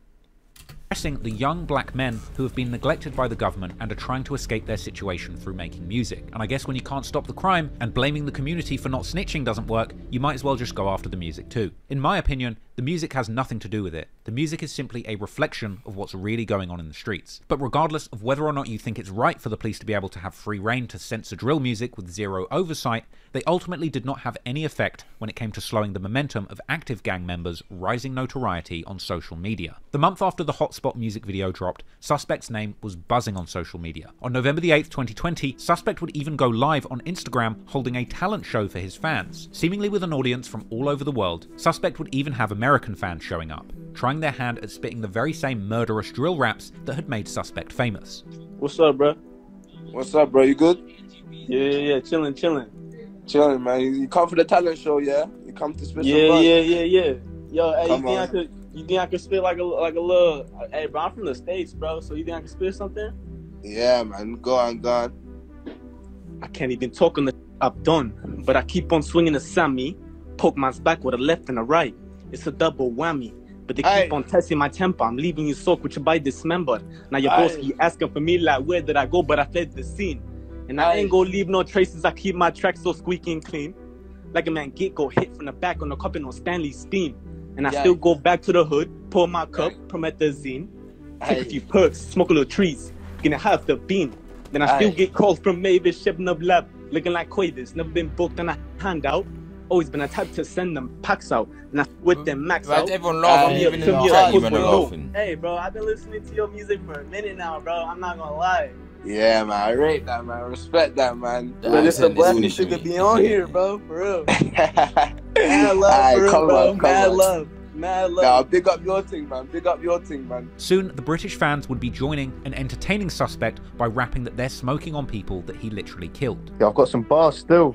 Yeah, let me hear some bars. Yeah, you ready? Right. Combo skirt to the fifth, but there's no one in fist. Skirt that combo, smoking gelato, smoking five, Coco. No. They're fanboys, bro. They're neeks. Why are you dissing people that you don't know?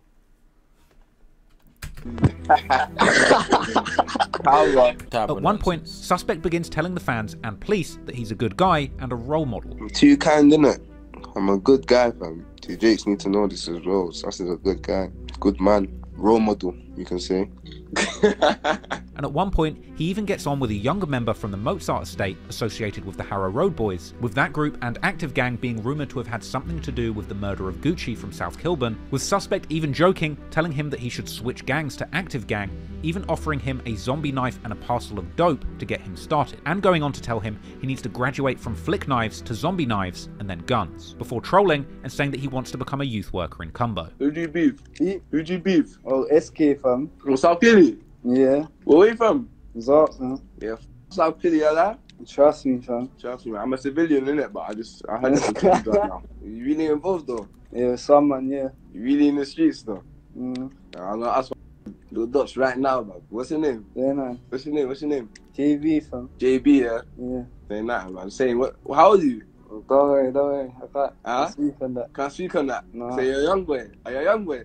Mm-hmm, yeah. Are you a young boy? Yeah, I'm already. Come on, you might as well come AG, man. Is it? Yeah, man. I got a ZK and a G pack for you. Swear? Yeah, man. Yeah, no. You gonna come, yeah? Yeah. Saying that, man. That's it, man. You're gonna be you're the new generation, man. Keep it up. All they gotta do, yeah, is put on the young G's from their block as a rapper, and you can actually be untouchable. It's crazy.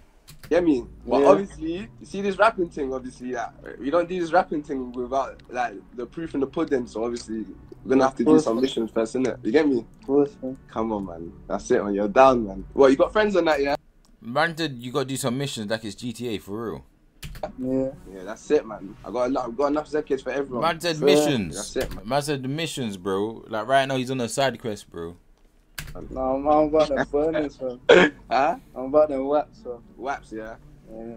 Nah, man. There's obviously there's stages, isn't it? Yeah. But instead of doing the Flicky Rambo thing, man, just gonna quickly boom, promote you to a straight ZK. You get me? And boom, yeah, I hear that. Obviously, I'm a civilian, to be honest, innit? I just know people that are into that.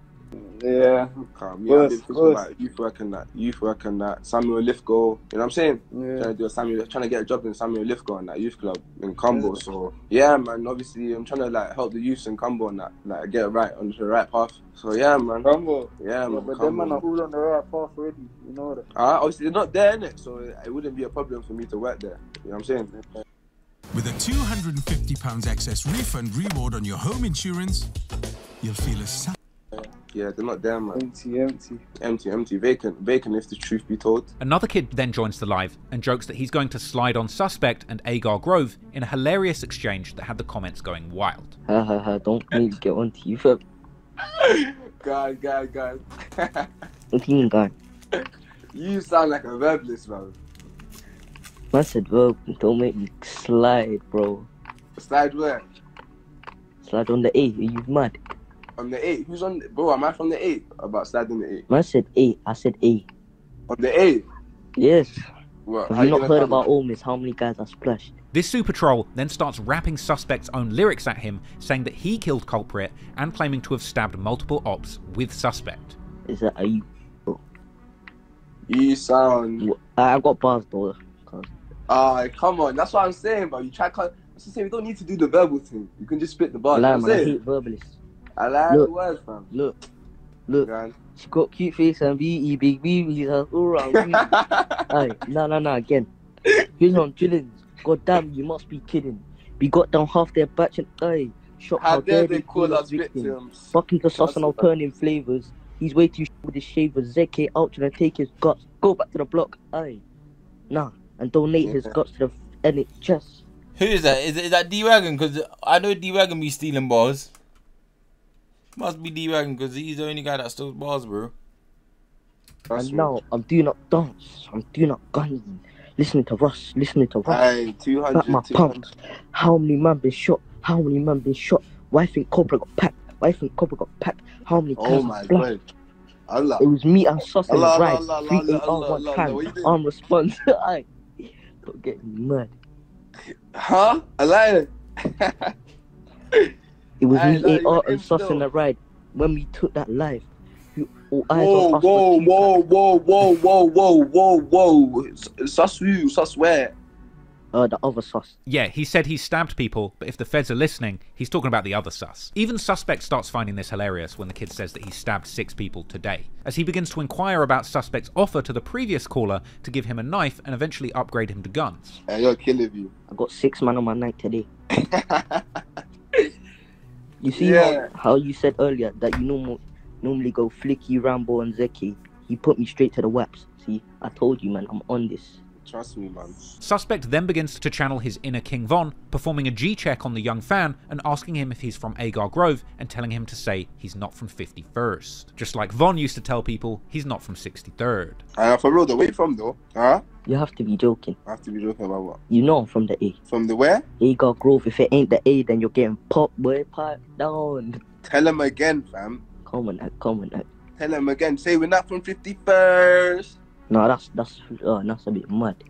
Yo. One mum's out. Knock it off right now. Say we're Ask not Drew from stop 51st. stop hiding.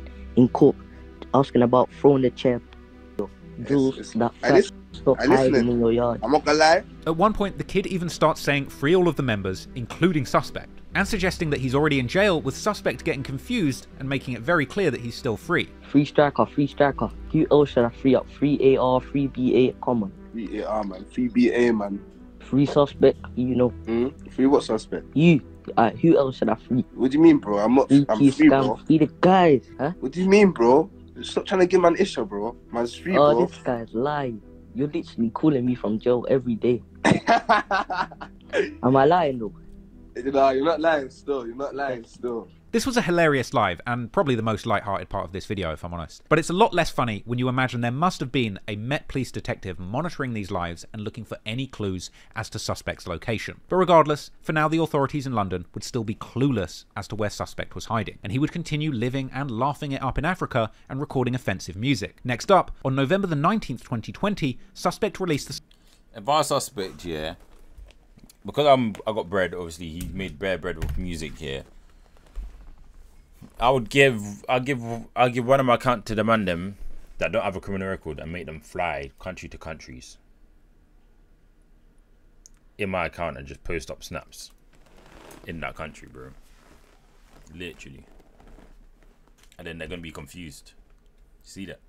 Song Dugout, with a music video on ukdrill platform Mixtape Madness. Once again, using a body double, donning a red bandana to appear as if he was still rolling with the gang in London. And once again, the official upload would eventually wind up being removed from YouTube at the request of London's Metropolitan Police. But once again, the removal did nothing to stop the virality of this murderous drill rapper that had the entire UK drill scene captivated with his creative and cruel lyrics. As mentioned before, Dugout is a disturbing track where Suspect goes into gritty detail about the dangerous gang lifestyle that he's lived since being a child, opening the hook with a dark but thought-provoking lyric where he reflects on getting into a deadly gang beef with former friends that he went to school and played with. This particular bar really stuck me because it just goes to show the sad state of this young man's life, where he found himself quite literally trying to kill his schoolyard friends. When you reflect on them, these lyrics are truly sad and are an insightful snapshot of gang life anywhere in the world. Whether it's the council blocks of Agar Grove or the public housing of O Block and 63rd, young men from all over the world grow up as innocent kids playing, but as years pass by, they're unfortunate enough to be trapped in an environment plagued by the gangbanging mentality. There's a high chance that they're going to grow up and be groomed into that lifestyle. A lifestyle that unfortunately encourages them to kill or be killed by those same people that they were playing with in the sandbox and the schoolyard. And that's a tragedy, and it's nothing to be glorified, and something needs to be done to stop this happening over and over. Suspect was clearly no saint in the streets, and his mentality clearly contributed to him doing terrible things to people from his community. However, the self-awareness he displayed in some of these songs are remarkably rare for a UK drill rapper. So regardless of the bad things Suspect did and brags about, his words at the very least give us an insight into the corrupt mindset that leads people to commit these violent crimes. However, don't get it twisted. This golden moment of self-reflection is quickly contrasted with belligerent and violent disses towards his ops, dead and alive, as he describes a string of attacks putting his ops on ropes, as well as saying he's smoking on his two victims from the rival gang, C-Miz and Culprit. And after mocking those two people he killed, he goes on to describe himself as the Grim Reaper of Agar Grove, and his active gang partners as leaving roads taped off as crime scenes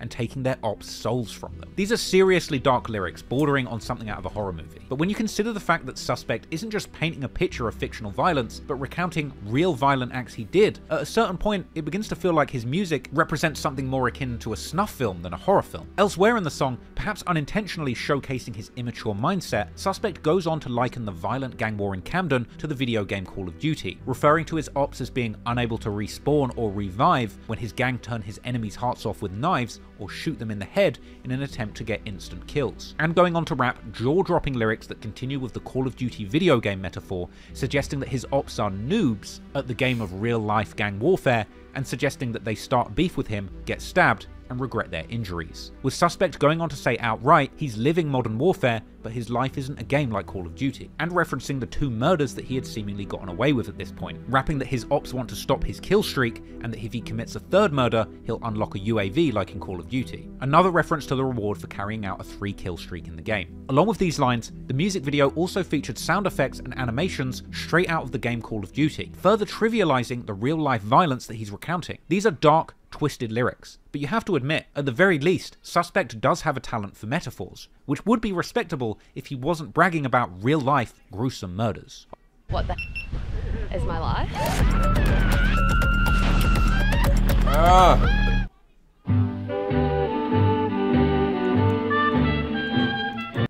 No. Hey chat. Hey, what do you think about this documentary so far, though? What do you think about this documentary so far? Goes on to deliver another impressive lyrical arrangement, proceeding to use the rest of his verse describing things in his life that relate to numbers, counting from 1 to 10. One more murder and he's got a UAV, Sus rolls with 2 zombie knives along with S-Wavy and SY, making it 3 savages in an SUV. He asks his fellow driller to pass him the 4.4 pistol. He says he's now in the 5 or 51st territory with 6 bullets in his gun. He says he What makes you feel like it's mid? I feel like it's lit. I feel like he went into detail. I feel like I learned a lot that I didn't know. With members from the 7 or his own gang 71st, he shouts out Blitz, calling him a legend with the Tray 8 or 3/8 pistol. He warns his ops not to get hit with a bullet from the 9mm pistol, and ending the verse by bragging that a 10-person jury couldn't unanimously agree to convict him, so he walked free. Once again, Suspect used this song to prove to the world that he's not your average drill rapper. His lyrical ability was a cut above the usual standard for drill rap, and combining that with the sad fact that Suspect's lyrics about committing violent acts were 100% true, and the fact that he was literally on the run for murder while these songs were being released, made Suspect's music a hot topic amongst UK drill fans. By November the 25th, Suspect had amassed 100,000 monthly listeners on Spotify. Longing it out. Alright, cool. It is long, but documentary is long. Remember, oh, he's repeating himself a lot, not gonna lie. Alright, cool, I heard that bit, yeah, and he's longing it out. Alright, I heard that as well. But like, it's a documentary. He needs to go into detail. He's leaving no stone unturned. And going into December, he would continue giving the fans exactly what they came for. More violent, but thought-provoking drill lyrics, all the while ducking the authorities. In December 2020, Suspect would post a video saying that he's smoking C-Miz on social media. Oh, you didn't know? Calvin comes in as well. C-Miz. And previewing an upcoming Active Gang freestyle. That teaser would be followed by a major release. On December the 4th, 2020, Suspect and T-Scam dropped their track Turn Up with another music video made by Pac-Man TV, and uploaded onto prominent UK rap YouTube channel GRM Daily. Clearly, music was beginning to pay better than the streets, as the music video would be wall-to-wall with Rolls Royces, Lamborghinis, and music video baddies that fit in well with the party vibe of the beat and lyrics. It also featured another actor donning a blood bandana and playing Suspect alongside a masked T-Scam. Despite the party theme of the song, Turn Up was of course another brutal gangbanging anthem where Suspect outright says that if you claim 51st, you'll get murdered. And it also included a lot of specific references to the Camden gang wars. In one line, Suspect references an incident where they shot a rival gang Peckwater, rapping that when they started shooting, people were dropping their drinks and that they had 20 ops screaming, "Where's the burner?" This was a reference to a social media video that had circulated showing gang members from 51st reacting to a shooting and yelling in the street. All it takes is one person to look up. I want to look up. Imagine like you're hiding in a block and you just hear all your ops outside. To get the guns.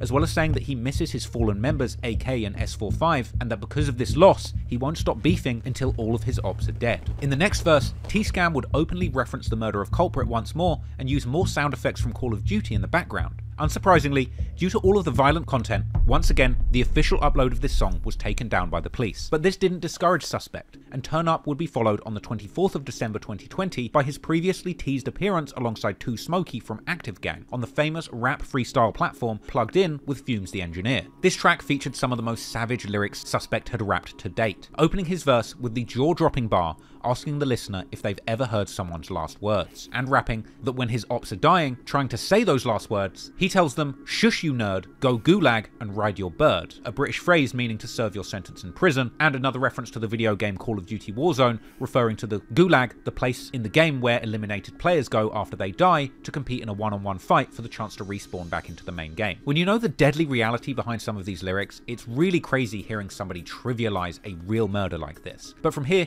he goes on to drop shocking but skillfully phrased lyrics that paint a vivid picture of his violent life as a driller, rapping that he opens his ops' chests like there's treasure inside, and ending his verse with another interesting lyrical technique where he describes his routine hunting for ops using each letter of the alphabet. He says he's trying to get...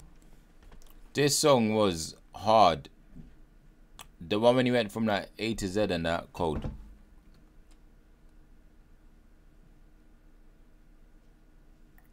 From A to B, doing laps in the C, which is his op block combo. His gear is in D, so his car is in drive while he's looking for his ops, until his tank of petrol or gas is on E or empty. He doesn't give an F. He says he will kill any G from a rival gang. He shouts out Hitman or H from Active Gang, and says that he stabs ops like I or himself, basically saying that when it comes to stabbings, he can only compare to himself as no one is as active as him. He says that he got blood on his Jordans or J's the night he caught a body, and then fellow Active Gang rapper Too Smokey would continue this technique in his own verse. this time starting from A and going all the way to T. And then when Suspect jumps in with another verse, he goes from K all the way to Z, using most of these letters to openly describe him and his gang committing murders, specifically saying in 2019 they got 2 W's and that someone else got X'd in 2020, seemingly more references to the murders of C-Miz, Culprit and Gucci. When Too Smoky jumped back on the mic, he continues the disrespect, ending his verse with a particularly flippant line saying that he was in jail when somebody died and that when he heard the news, he laughed until he nearly cried. Once again, to the surprise of nobody except perhaps Suspect, this freestyle would be removed from YouTube by the Met Police. On January the 7th, 2021, Suspect would take his frustrations to social media, complaining that him and his crew had spent time and money on music videos and accusing the police of targeting Active Gang and taking down their videos for no apparent reason. Clearly lacking the self-awareness to realise it's obviously because he's wanted for murder, but he goes on to say that the police haven't even contacted anyone or explained anything, and pointing out the fact that the versions of the song that are up were censored, and saying that Active Gang are just a music group who are trying to make it out of the hood and that the police want to stop that, ending the message saying F the police and more music would come. On January the 20th, 2021, in the form of the Active Gang posse cut Who's Bad, featuring S-Wavy, Yevs, Too Smoky, and Suspect himself. It came with another Blood Gang themed music video filmed around Agar Grove with members rapping kitted out in designer drip. In Suspect's verse, he claimed that somebody in his gang has 2 bodies and that if he kills another one, it'll render him a serial killer. This is another smart lyric as he uses the double meaning of the word cereal, referencing the breakfast cereal Special K, saying that his third killing or K will be special because it will make him a serial killer. And if you watch my King Von video, you'll know that in order to be a serial killer, you need to kill 3 or more people in different locations with more than a month between them. Even rapping in one bar that they're getting more attention from women now because everybody knows they're killers. Yevs would end his verse saying outright that he has bodies, and in Too Smoky's verse, he compares hunting ops to the kids' game of hide and seek, promising to shoot his ops on sight. It's a throwaway lyric to some, but to me it's yet another example showing me that to these guys, gang violence is as normal as a schoolyard game. Of course, this song didn't stay up for long on YouTube either, and neither did Suspect's next song, the collab track Block Heroes with Nino Uptown, released on February the 14th, which once again was taken down from YouTube by the authorities. No. YouTube, I mean, like, the Jakes was really getting down all of his songs differently, fam. It's peak. But the police's attempts to suppress Suspect's voice were futile. In fact, they may have even accidentally helped build the legacy of this murdering rapper who could not be stopped. By this point, Suspect was picking up fans all over the world. Even popular US celebrity influencer Taina Mongu was actually filmed on Snapchat listening to Suspect's song Dugout at this time. And capitalizing on the momentum, Suspect would continue to release music, arguably making steps to make his songs a touch more commercially friendly. On March the 28th, 2021, Suspect would drop his new single Moonwalk. But this Michael Jackson themed song was far from the Jackson 5. This song was back to back with more violent and disrespectful lyrics. However, on this track, he didn't diss any victims by name, and as a result, the original upload of the song remained public on YouTube. The song was Michael Jackson inspired by in more ways than just its name. Suspect would compare his revolver's chamber spinning and its recoil kicking to Michael's classic dance moves. Many of the bars featured puns on the titles of Michael Jackson songs, but in this case with a violent knife crime twist, saying that his drug-addicted fiends in the trap dance like the zombies from the Thriller music video, and saying that he turns his ops' coats red with blood like the red jacket Jackson wore in that Thriller video. He describes himself as a smooth criminal who can still get girls into bed despite his murderous tendencies. He would reference Michael Jackson's lyrics on Can't Stop Till You Get Enough in reference to his own habit of making his enemies' hearts stop with a knife, even using MJ song titles to recreate a conversation. Bro, I'm not gonna lie, yeah, Suspect's album, yeah, was just dirty. I feel like it was one of the best drill albums that I've heard. It's one of them. Not the best, but I can't remember if it's the best, but I remember like the energy while I was listening to it, bro. That turned me up.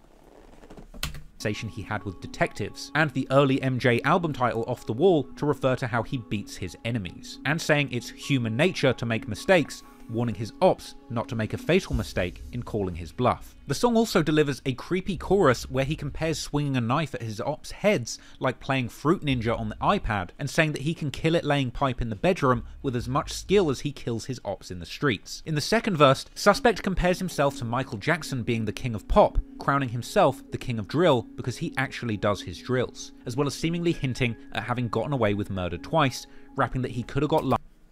Hey chat, is Suspect, yeah, the king of drill? Would you say yes or no? knife, so he thanks God twice. He would end his verse with a number of lyrics which were censored in the music video, including a bar where he appears to say that he's smoking Culprit and see Miz, and that they died at the scene, along with another censored bar that saw Suspect threatening to kill any op in the 5 or 51st. Once again, rapping using kids' nursery rhymes here, likening the killings he does in the streets to schoolyard games. And let's be honest, rapping drill nursery rhymes is obviously going to appeal to children, and these kind of techniques make this violent content accessible to kids. Moonwalk was a resounding success for Suspect, running up over 200,000 views in its first few days, 500,000 views in less than a month after its upload, and more importantly, being one of the few professional grade songs that he created while on the run not to have been taken down by YouTube. Suspect was on a roll and developing his rap skills to a whole new level. But let's remember, this is nothing to glamorize. Despite his emerging skill as a wordsmith, realistically, the question has always lingered. Would Suspect have this much success had he not killed 2 people before starting his rap career? There's no denying over the 1 year plus that he So who is the king of drill? That he became a talented Who is the king of UK drill? And why? Writer and rapper. But the real talent behind the music was one for violence, destruction, and murder. Perhaps the music listen public didn't quite know the true sentiments behind these songs, or perhaps they did, and that's what made him so successful. Drill music over the years has cultivated an interesting position in the overlap between gangster rap and non-fiction true crime, and Suspect was seemingly able to capitalize on this culture that was celebrating murder like no one else from the UK ever had. But little did he know, the clock would be ticking, and the authorities were doing more than just taking his songs down. They were keeping a close eye on his activities and social media, building up a picture of exactly what he was doing. But before they could swoop in and deliver justice, the war going on back in Camden would continue to rage on. From Digger Olowski. Alright. You men are saying Digger Olowski. I can't argue with that. I like them both. While Suspect was becoming a famous drill rapper thousands of miles away from the gang war that he played a deadly role in, the members left behind in Camden would still be dealing with the day-to-day horrors of an all-out gang war. On December the 22nd, 2020, a video from Drills from 51st being chased by active gang members into a police station is posted on social media. Drills would post on Snapchat defending his actions to save face, saying that at the time he was signing on at probation at the police station when he was ambushed, claiming that he grabbed a chair to throw it at them when the attackers pulled out knives, at which point he understandably blocked the door to defend himself from a stabbing, suggesting that anyone in his shoes would have hid inside too. However, as this clip circulated, Suspect himself would pipe up, saying that his gang only get their phones out and film when they can't touch their ops, and suggesting that Drills was lying about throwing a chair because in the police station they're apparently all bolted to the floor. This would be followed by Drills posting clips of himself seemingly stealing phones and hunting down ops in the streets.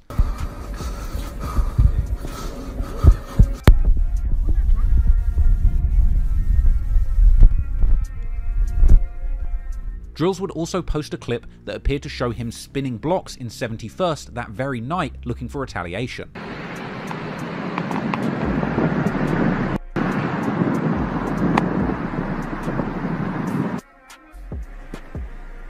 And he would go on to post saying that he went to all of their blocks and now everyone is silent. In the grand scheme of things, this was a minor exchange, but clearly both sides of this war were serious about catching up with the other side. Around February the 2021, active gang were apparently so determined to catch their ops, they started posting videos of themselves training on Snap. On your marks, get set, go! I said they're doing the Hood Olympics. Come back, aye, come back! Despite being thousands of miles away from the gang war, Suspect was not quiet on social media while on the run, even in one viral post flashing a gun while threatening people who had posted funny comments. All them funny comments.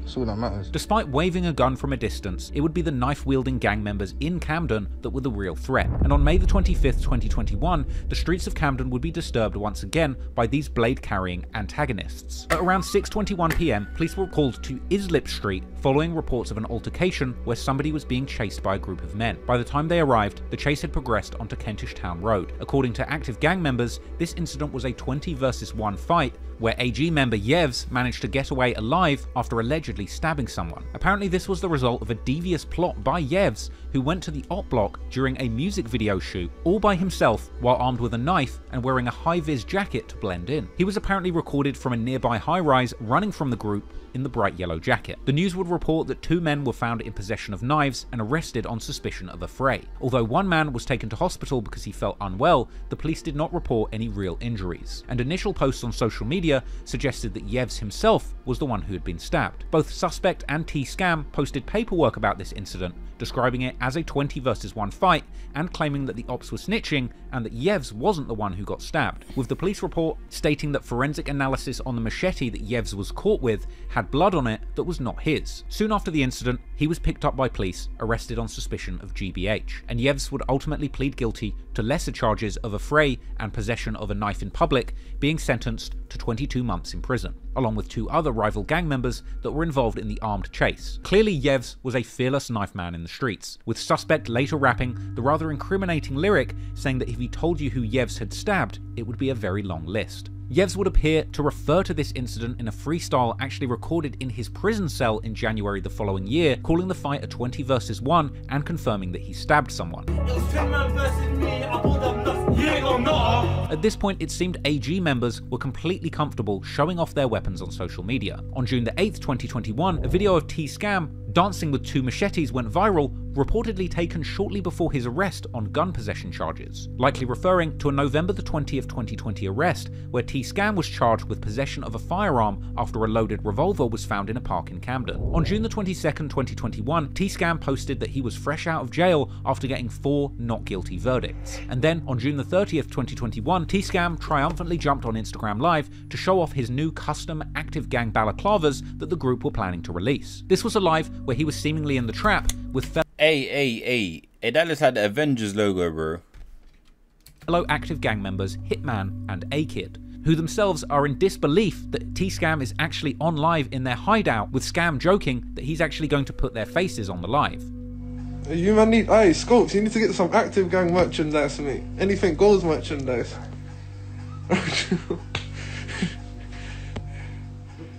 You man need to get some, go get your Anything Goes merchandise. This valley's cold. See the hat? Well, everything coming soon. You're gonna be able to buy these. You can buy these already, and these. This valley is neat, bro. Look at me. Do you not like the new valley? Do you know what I would do? I would buy their merch if I was the ops, and I will go to their block, because straight away you see someone with that, you're gonna think it's your friend, and then do them up in their own outfit, and they're not gonna know nothing. They're coming soon. This one here, this one's my one. I'll show your face. Yeah. You man. Who's that though? Instagram Live. Don't be silly. Hey, do you lot wanna see Hitman? I'll show you him. An A-Kid. Do you lot wanna see? You lot wanna see Hitman and A-Kid? Mom's off, I am. I am, man. Look. I can't show you, look, bro. Oh, he is, bro. What's wrong with this youth, fam? You lot now. Someone send me 5 bags, I'll show you A-Kid right now. Someone send me 5 bags, I'll show you A-Kid and Hitman right now. Fake face, right now.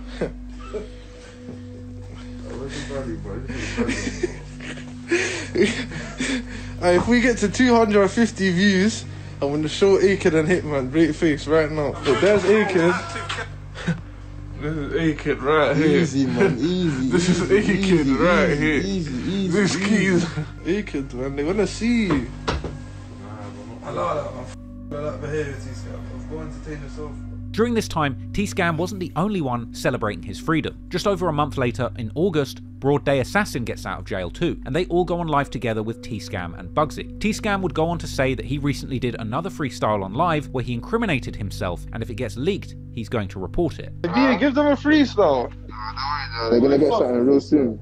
Soon, fam. Real soon, cuz. You hear me? These scums are funny. Voila. All jokes aside though, man, if that live gets leaked, bro, man, we have to report it to the max.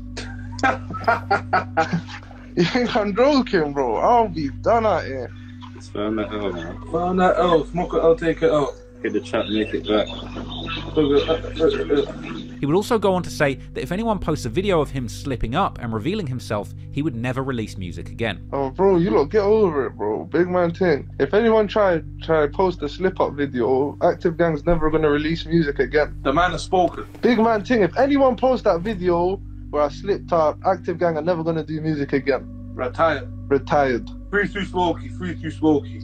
3 too smoky, 3 on response, 3 risky the bisky, 3 Yevs, 3 T, 3 blitz, 3 crash corn blitz. Good news. Your clothes can earn you extra cash on Vinted. That fleece, £20. Your tracksuit, 36. The retro vest, 13. And that hat you wore. How'd I skip this, man?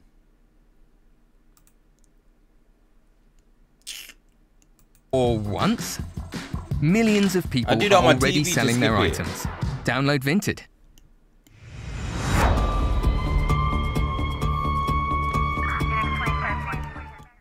Soon after this, Bugsy starts showing off and is about to say which person each nugget is when T-Scam realizes this is probably a bad idea, eventually saying whatever they're smoking comes from Cumbo. Yeah, you know what I'm saying? I don't even want to talk hot, but you get it. It's that time. He don't even want to talk hot. But It's that time. It's that time. Oh, it's that time. Who's in there though? Bugsy, who's in there? There's this one here. Yeah, you know who that one is. Yeah. Yeah. That one. I think that one starts with a You get me? And then this one, that's like 3 of them. That's a combo. This one, 3. Yeah, that one. 3 in 1. That one's a combo. That's me.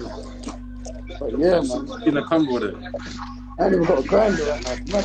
With more members of each gang back on the streets, the back and forth disrespect on social media persisted through 2021, and it's no surprise that things would be dangerous out on the gang-affiliated blocks of Camden, and the next incident would be characterised by the use of firearms rather than blades. On the 14th of August, 51st members are having a block party barbecue at Clarence Gardens in Cumbo and decide to invite their ops on Snapchat, with Wanda posting a picture of the party on Snap saying they're outside and the ops are invited, with Broad Day reposting the invite saying thanks for the invite, and indeed man said they're inviting ops to their drink ups and barbecue. They're violent. it would appear that their ops turned up within hours, as the following day the Evening Standard News reported that a group of men arrived to the party shooting a firearm indiscriminately into the crowd. Unlike the carefully targeted stabbings discussed elsewhere in this story, it seemed as if these bullets truly had no names on them. They hit 3 women, one of whom was 73 and another just 17, plus a 28-year-old man. Apparently, in a stroke of tragic bad luck, the 73-year-old woman had actually just come outside to tell the partygoers to turn down the music when she caught a stray bullet, and footage would circulate on social media seemingly showing a younger woman on the ground wounded. The estate would be taped off overnight and into the next day as the police combed the scene for evidence. This shooting caused national outrage, and news reports would soon discuss the sharp rise in violent crime in London. We do now seem to hear about people being shot dead, guns being fired in parts of North London, in parts of Manchester. You know, there's an awful, it feels like there's an awful lot more gun incidents than there were. 4 arrests would be made 5 days later, and 3 days after that, a 5th arrest would be made in connection with that shooting. Now, you would think that in light of these high-profile shootings hitting innocent bystanders, active gang members would at least attempt to keep a low profile, but not Big T-Scam, because just 1 day after that shooting, T-Scam drops the song Freestyle, the most viewed video of his whole career, and possibly my favourite track any active gang member has ever released. The song is a gunslinger's anthem, with an infectious hook where T-Scam brags that he was facing 15 years for firearms charges, but his lawyer, or barrister as we say in the UK, did magic like popular British illusionist Dynamo and made those charges disappear. T-Scam would rap on the song with an impeccable flow, with bars all about his violent life as a Camden shooter, rapping that if you're from the 5 and he catches you, you'll end up dead, and saying that they shoot their ops like Ricky from Boys in the Hood, as well as dropping one of the most brutal but funny bars that I've seen in this entire beef, saying in reference to one of his dead ops, likely culprit, "I heard he wanted to rap, now he's dead, he can spit bars with Biggie and Tupac." This was an extremely brazen song to release, quite literally after a mass shooting on your ops block party. But the song was a certified hit, and in my opinion it cemented T-Scam's place alongside Suspect as a top-level rapper coming out of the UK drill scene. And T-Scam would go on to reference this shooting in other songs, like his appearance on the season finale of Plugged In with Fumes the Engineer, releasing on Christmas Day 2021, where he rapped that the unknown shooters went insane when his ops sent them an invite, a reference to the earlier Snapchat post. Clearly, active gang members were claiming responsibility for this. Hey, listen, you lot. I feel like I'm gonna jump on stream and get this edited and put out for you lot, because it's gonna take a while to go on. So I'm probably gonna do 2 parts. Or should I just finish not the rest, but I'll just get to the next section.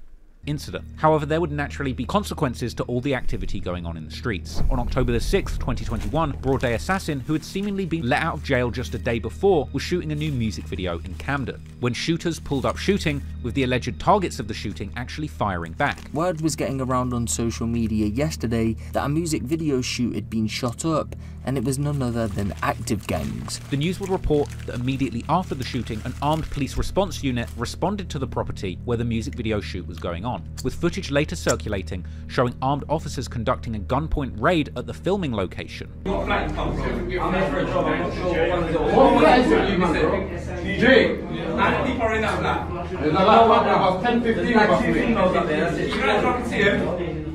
There's 2 models up there.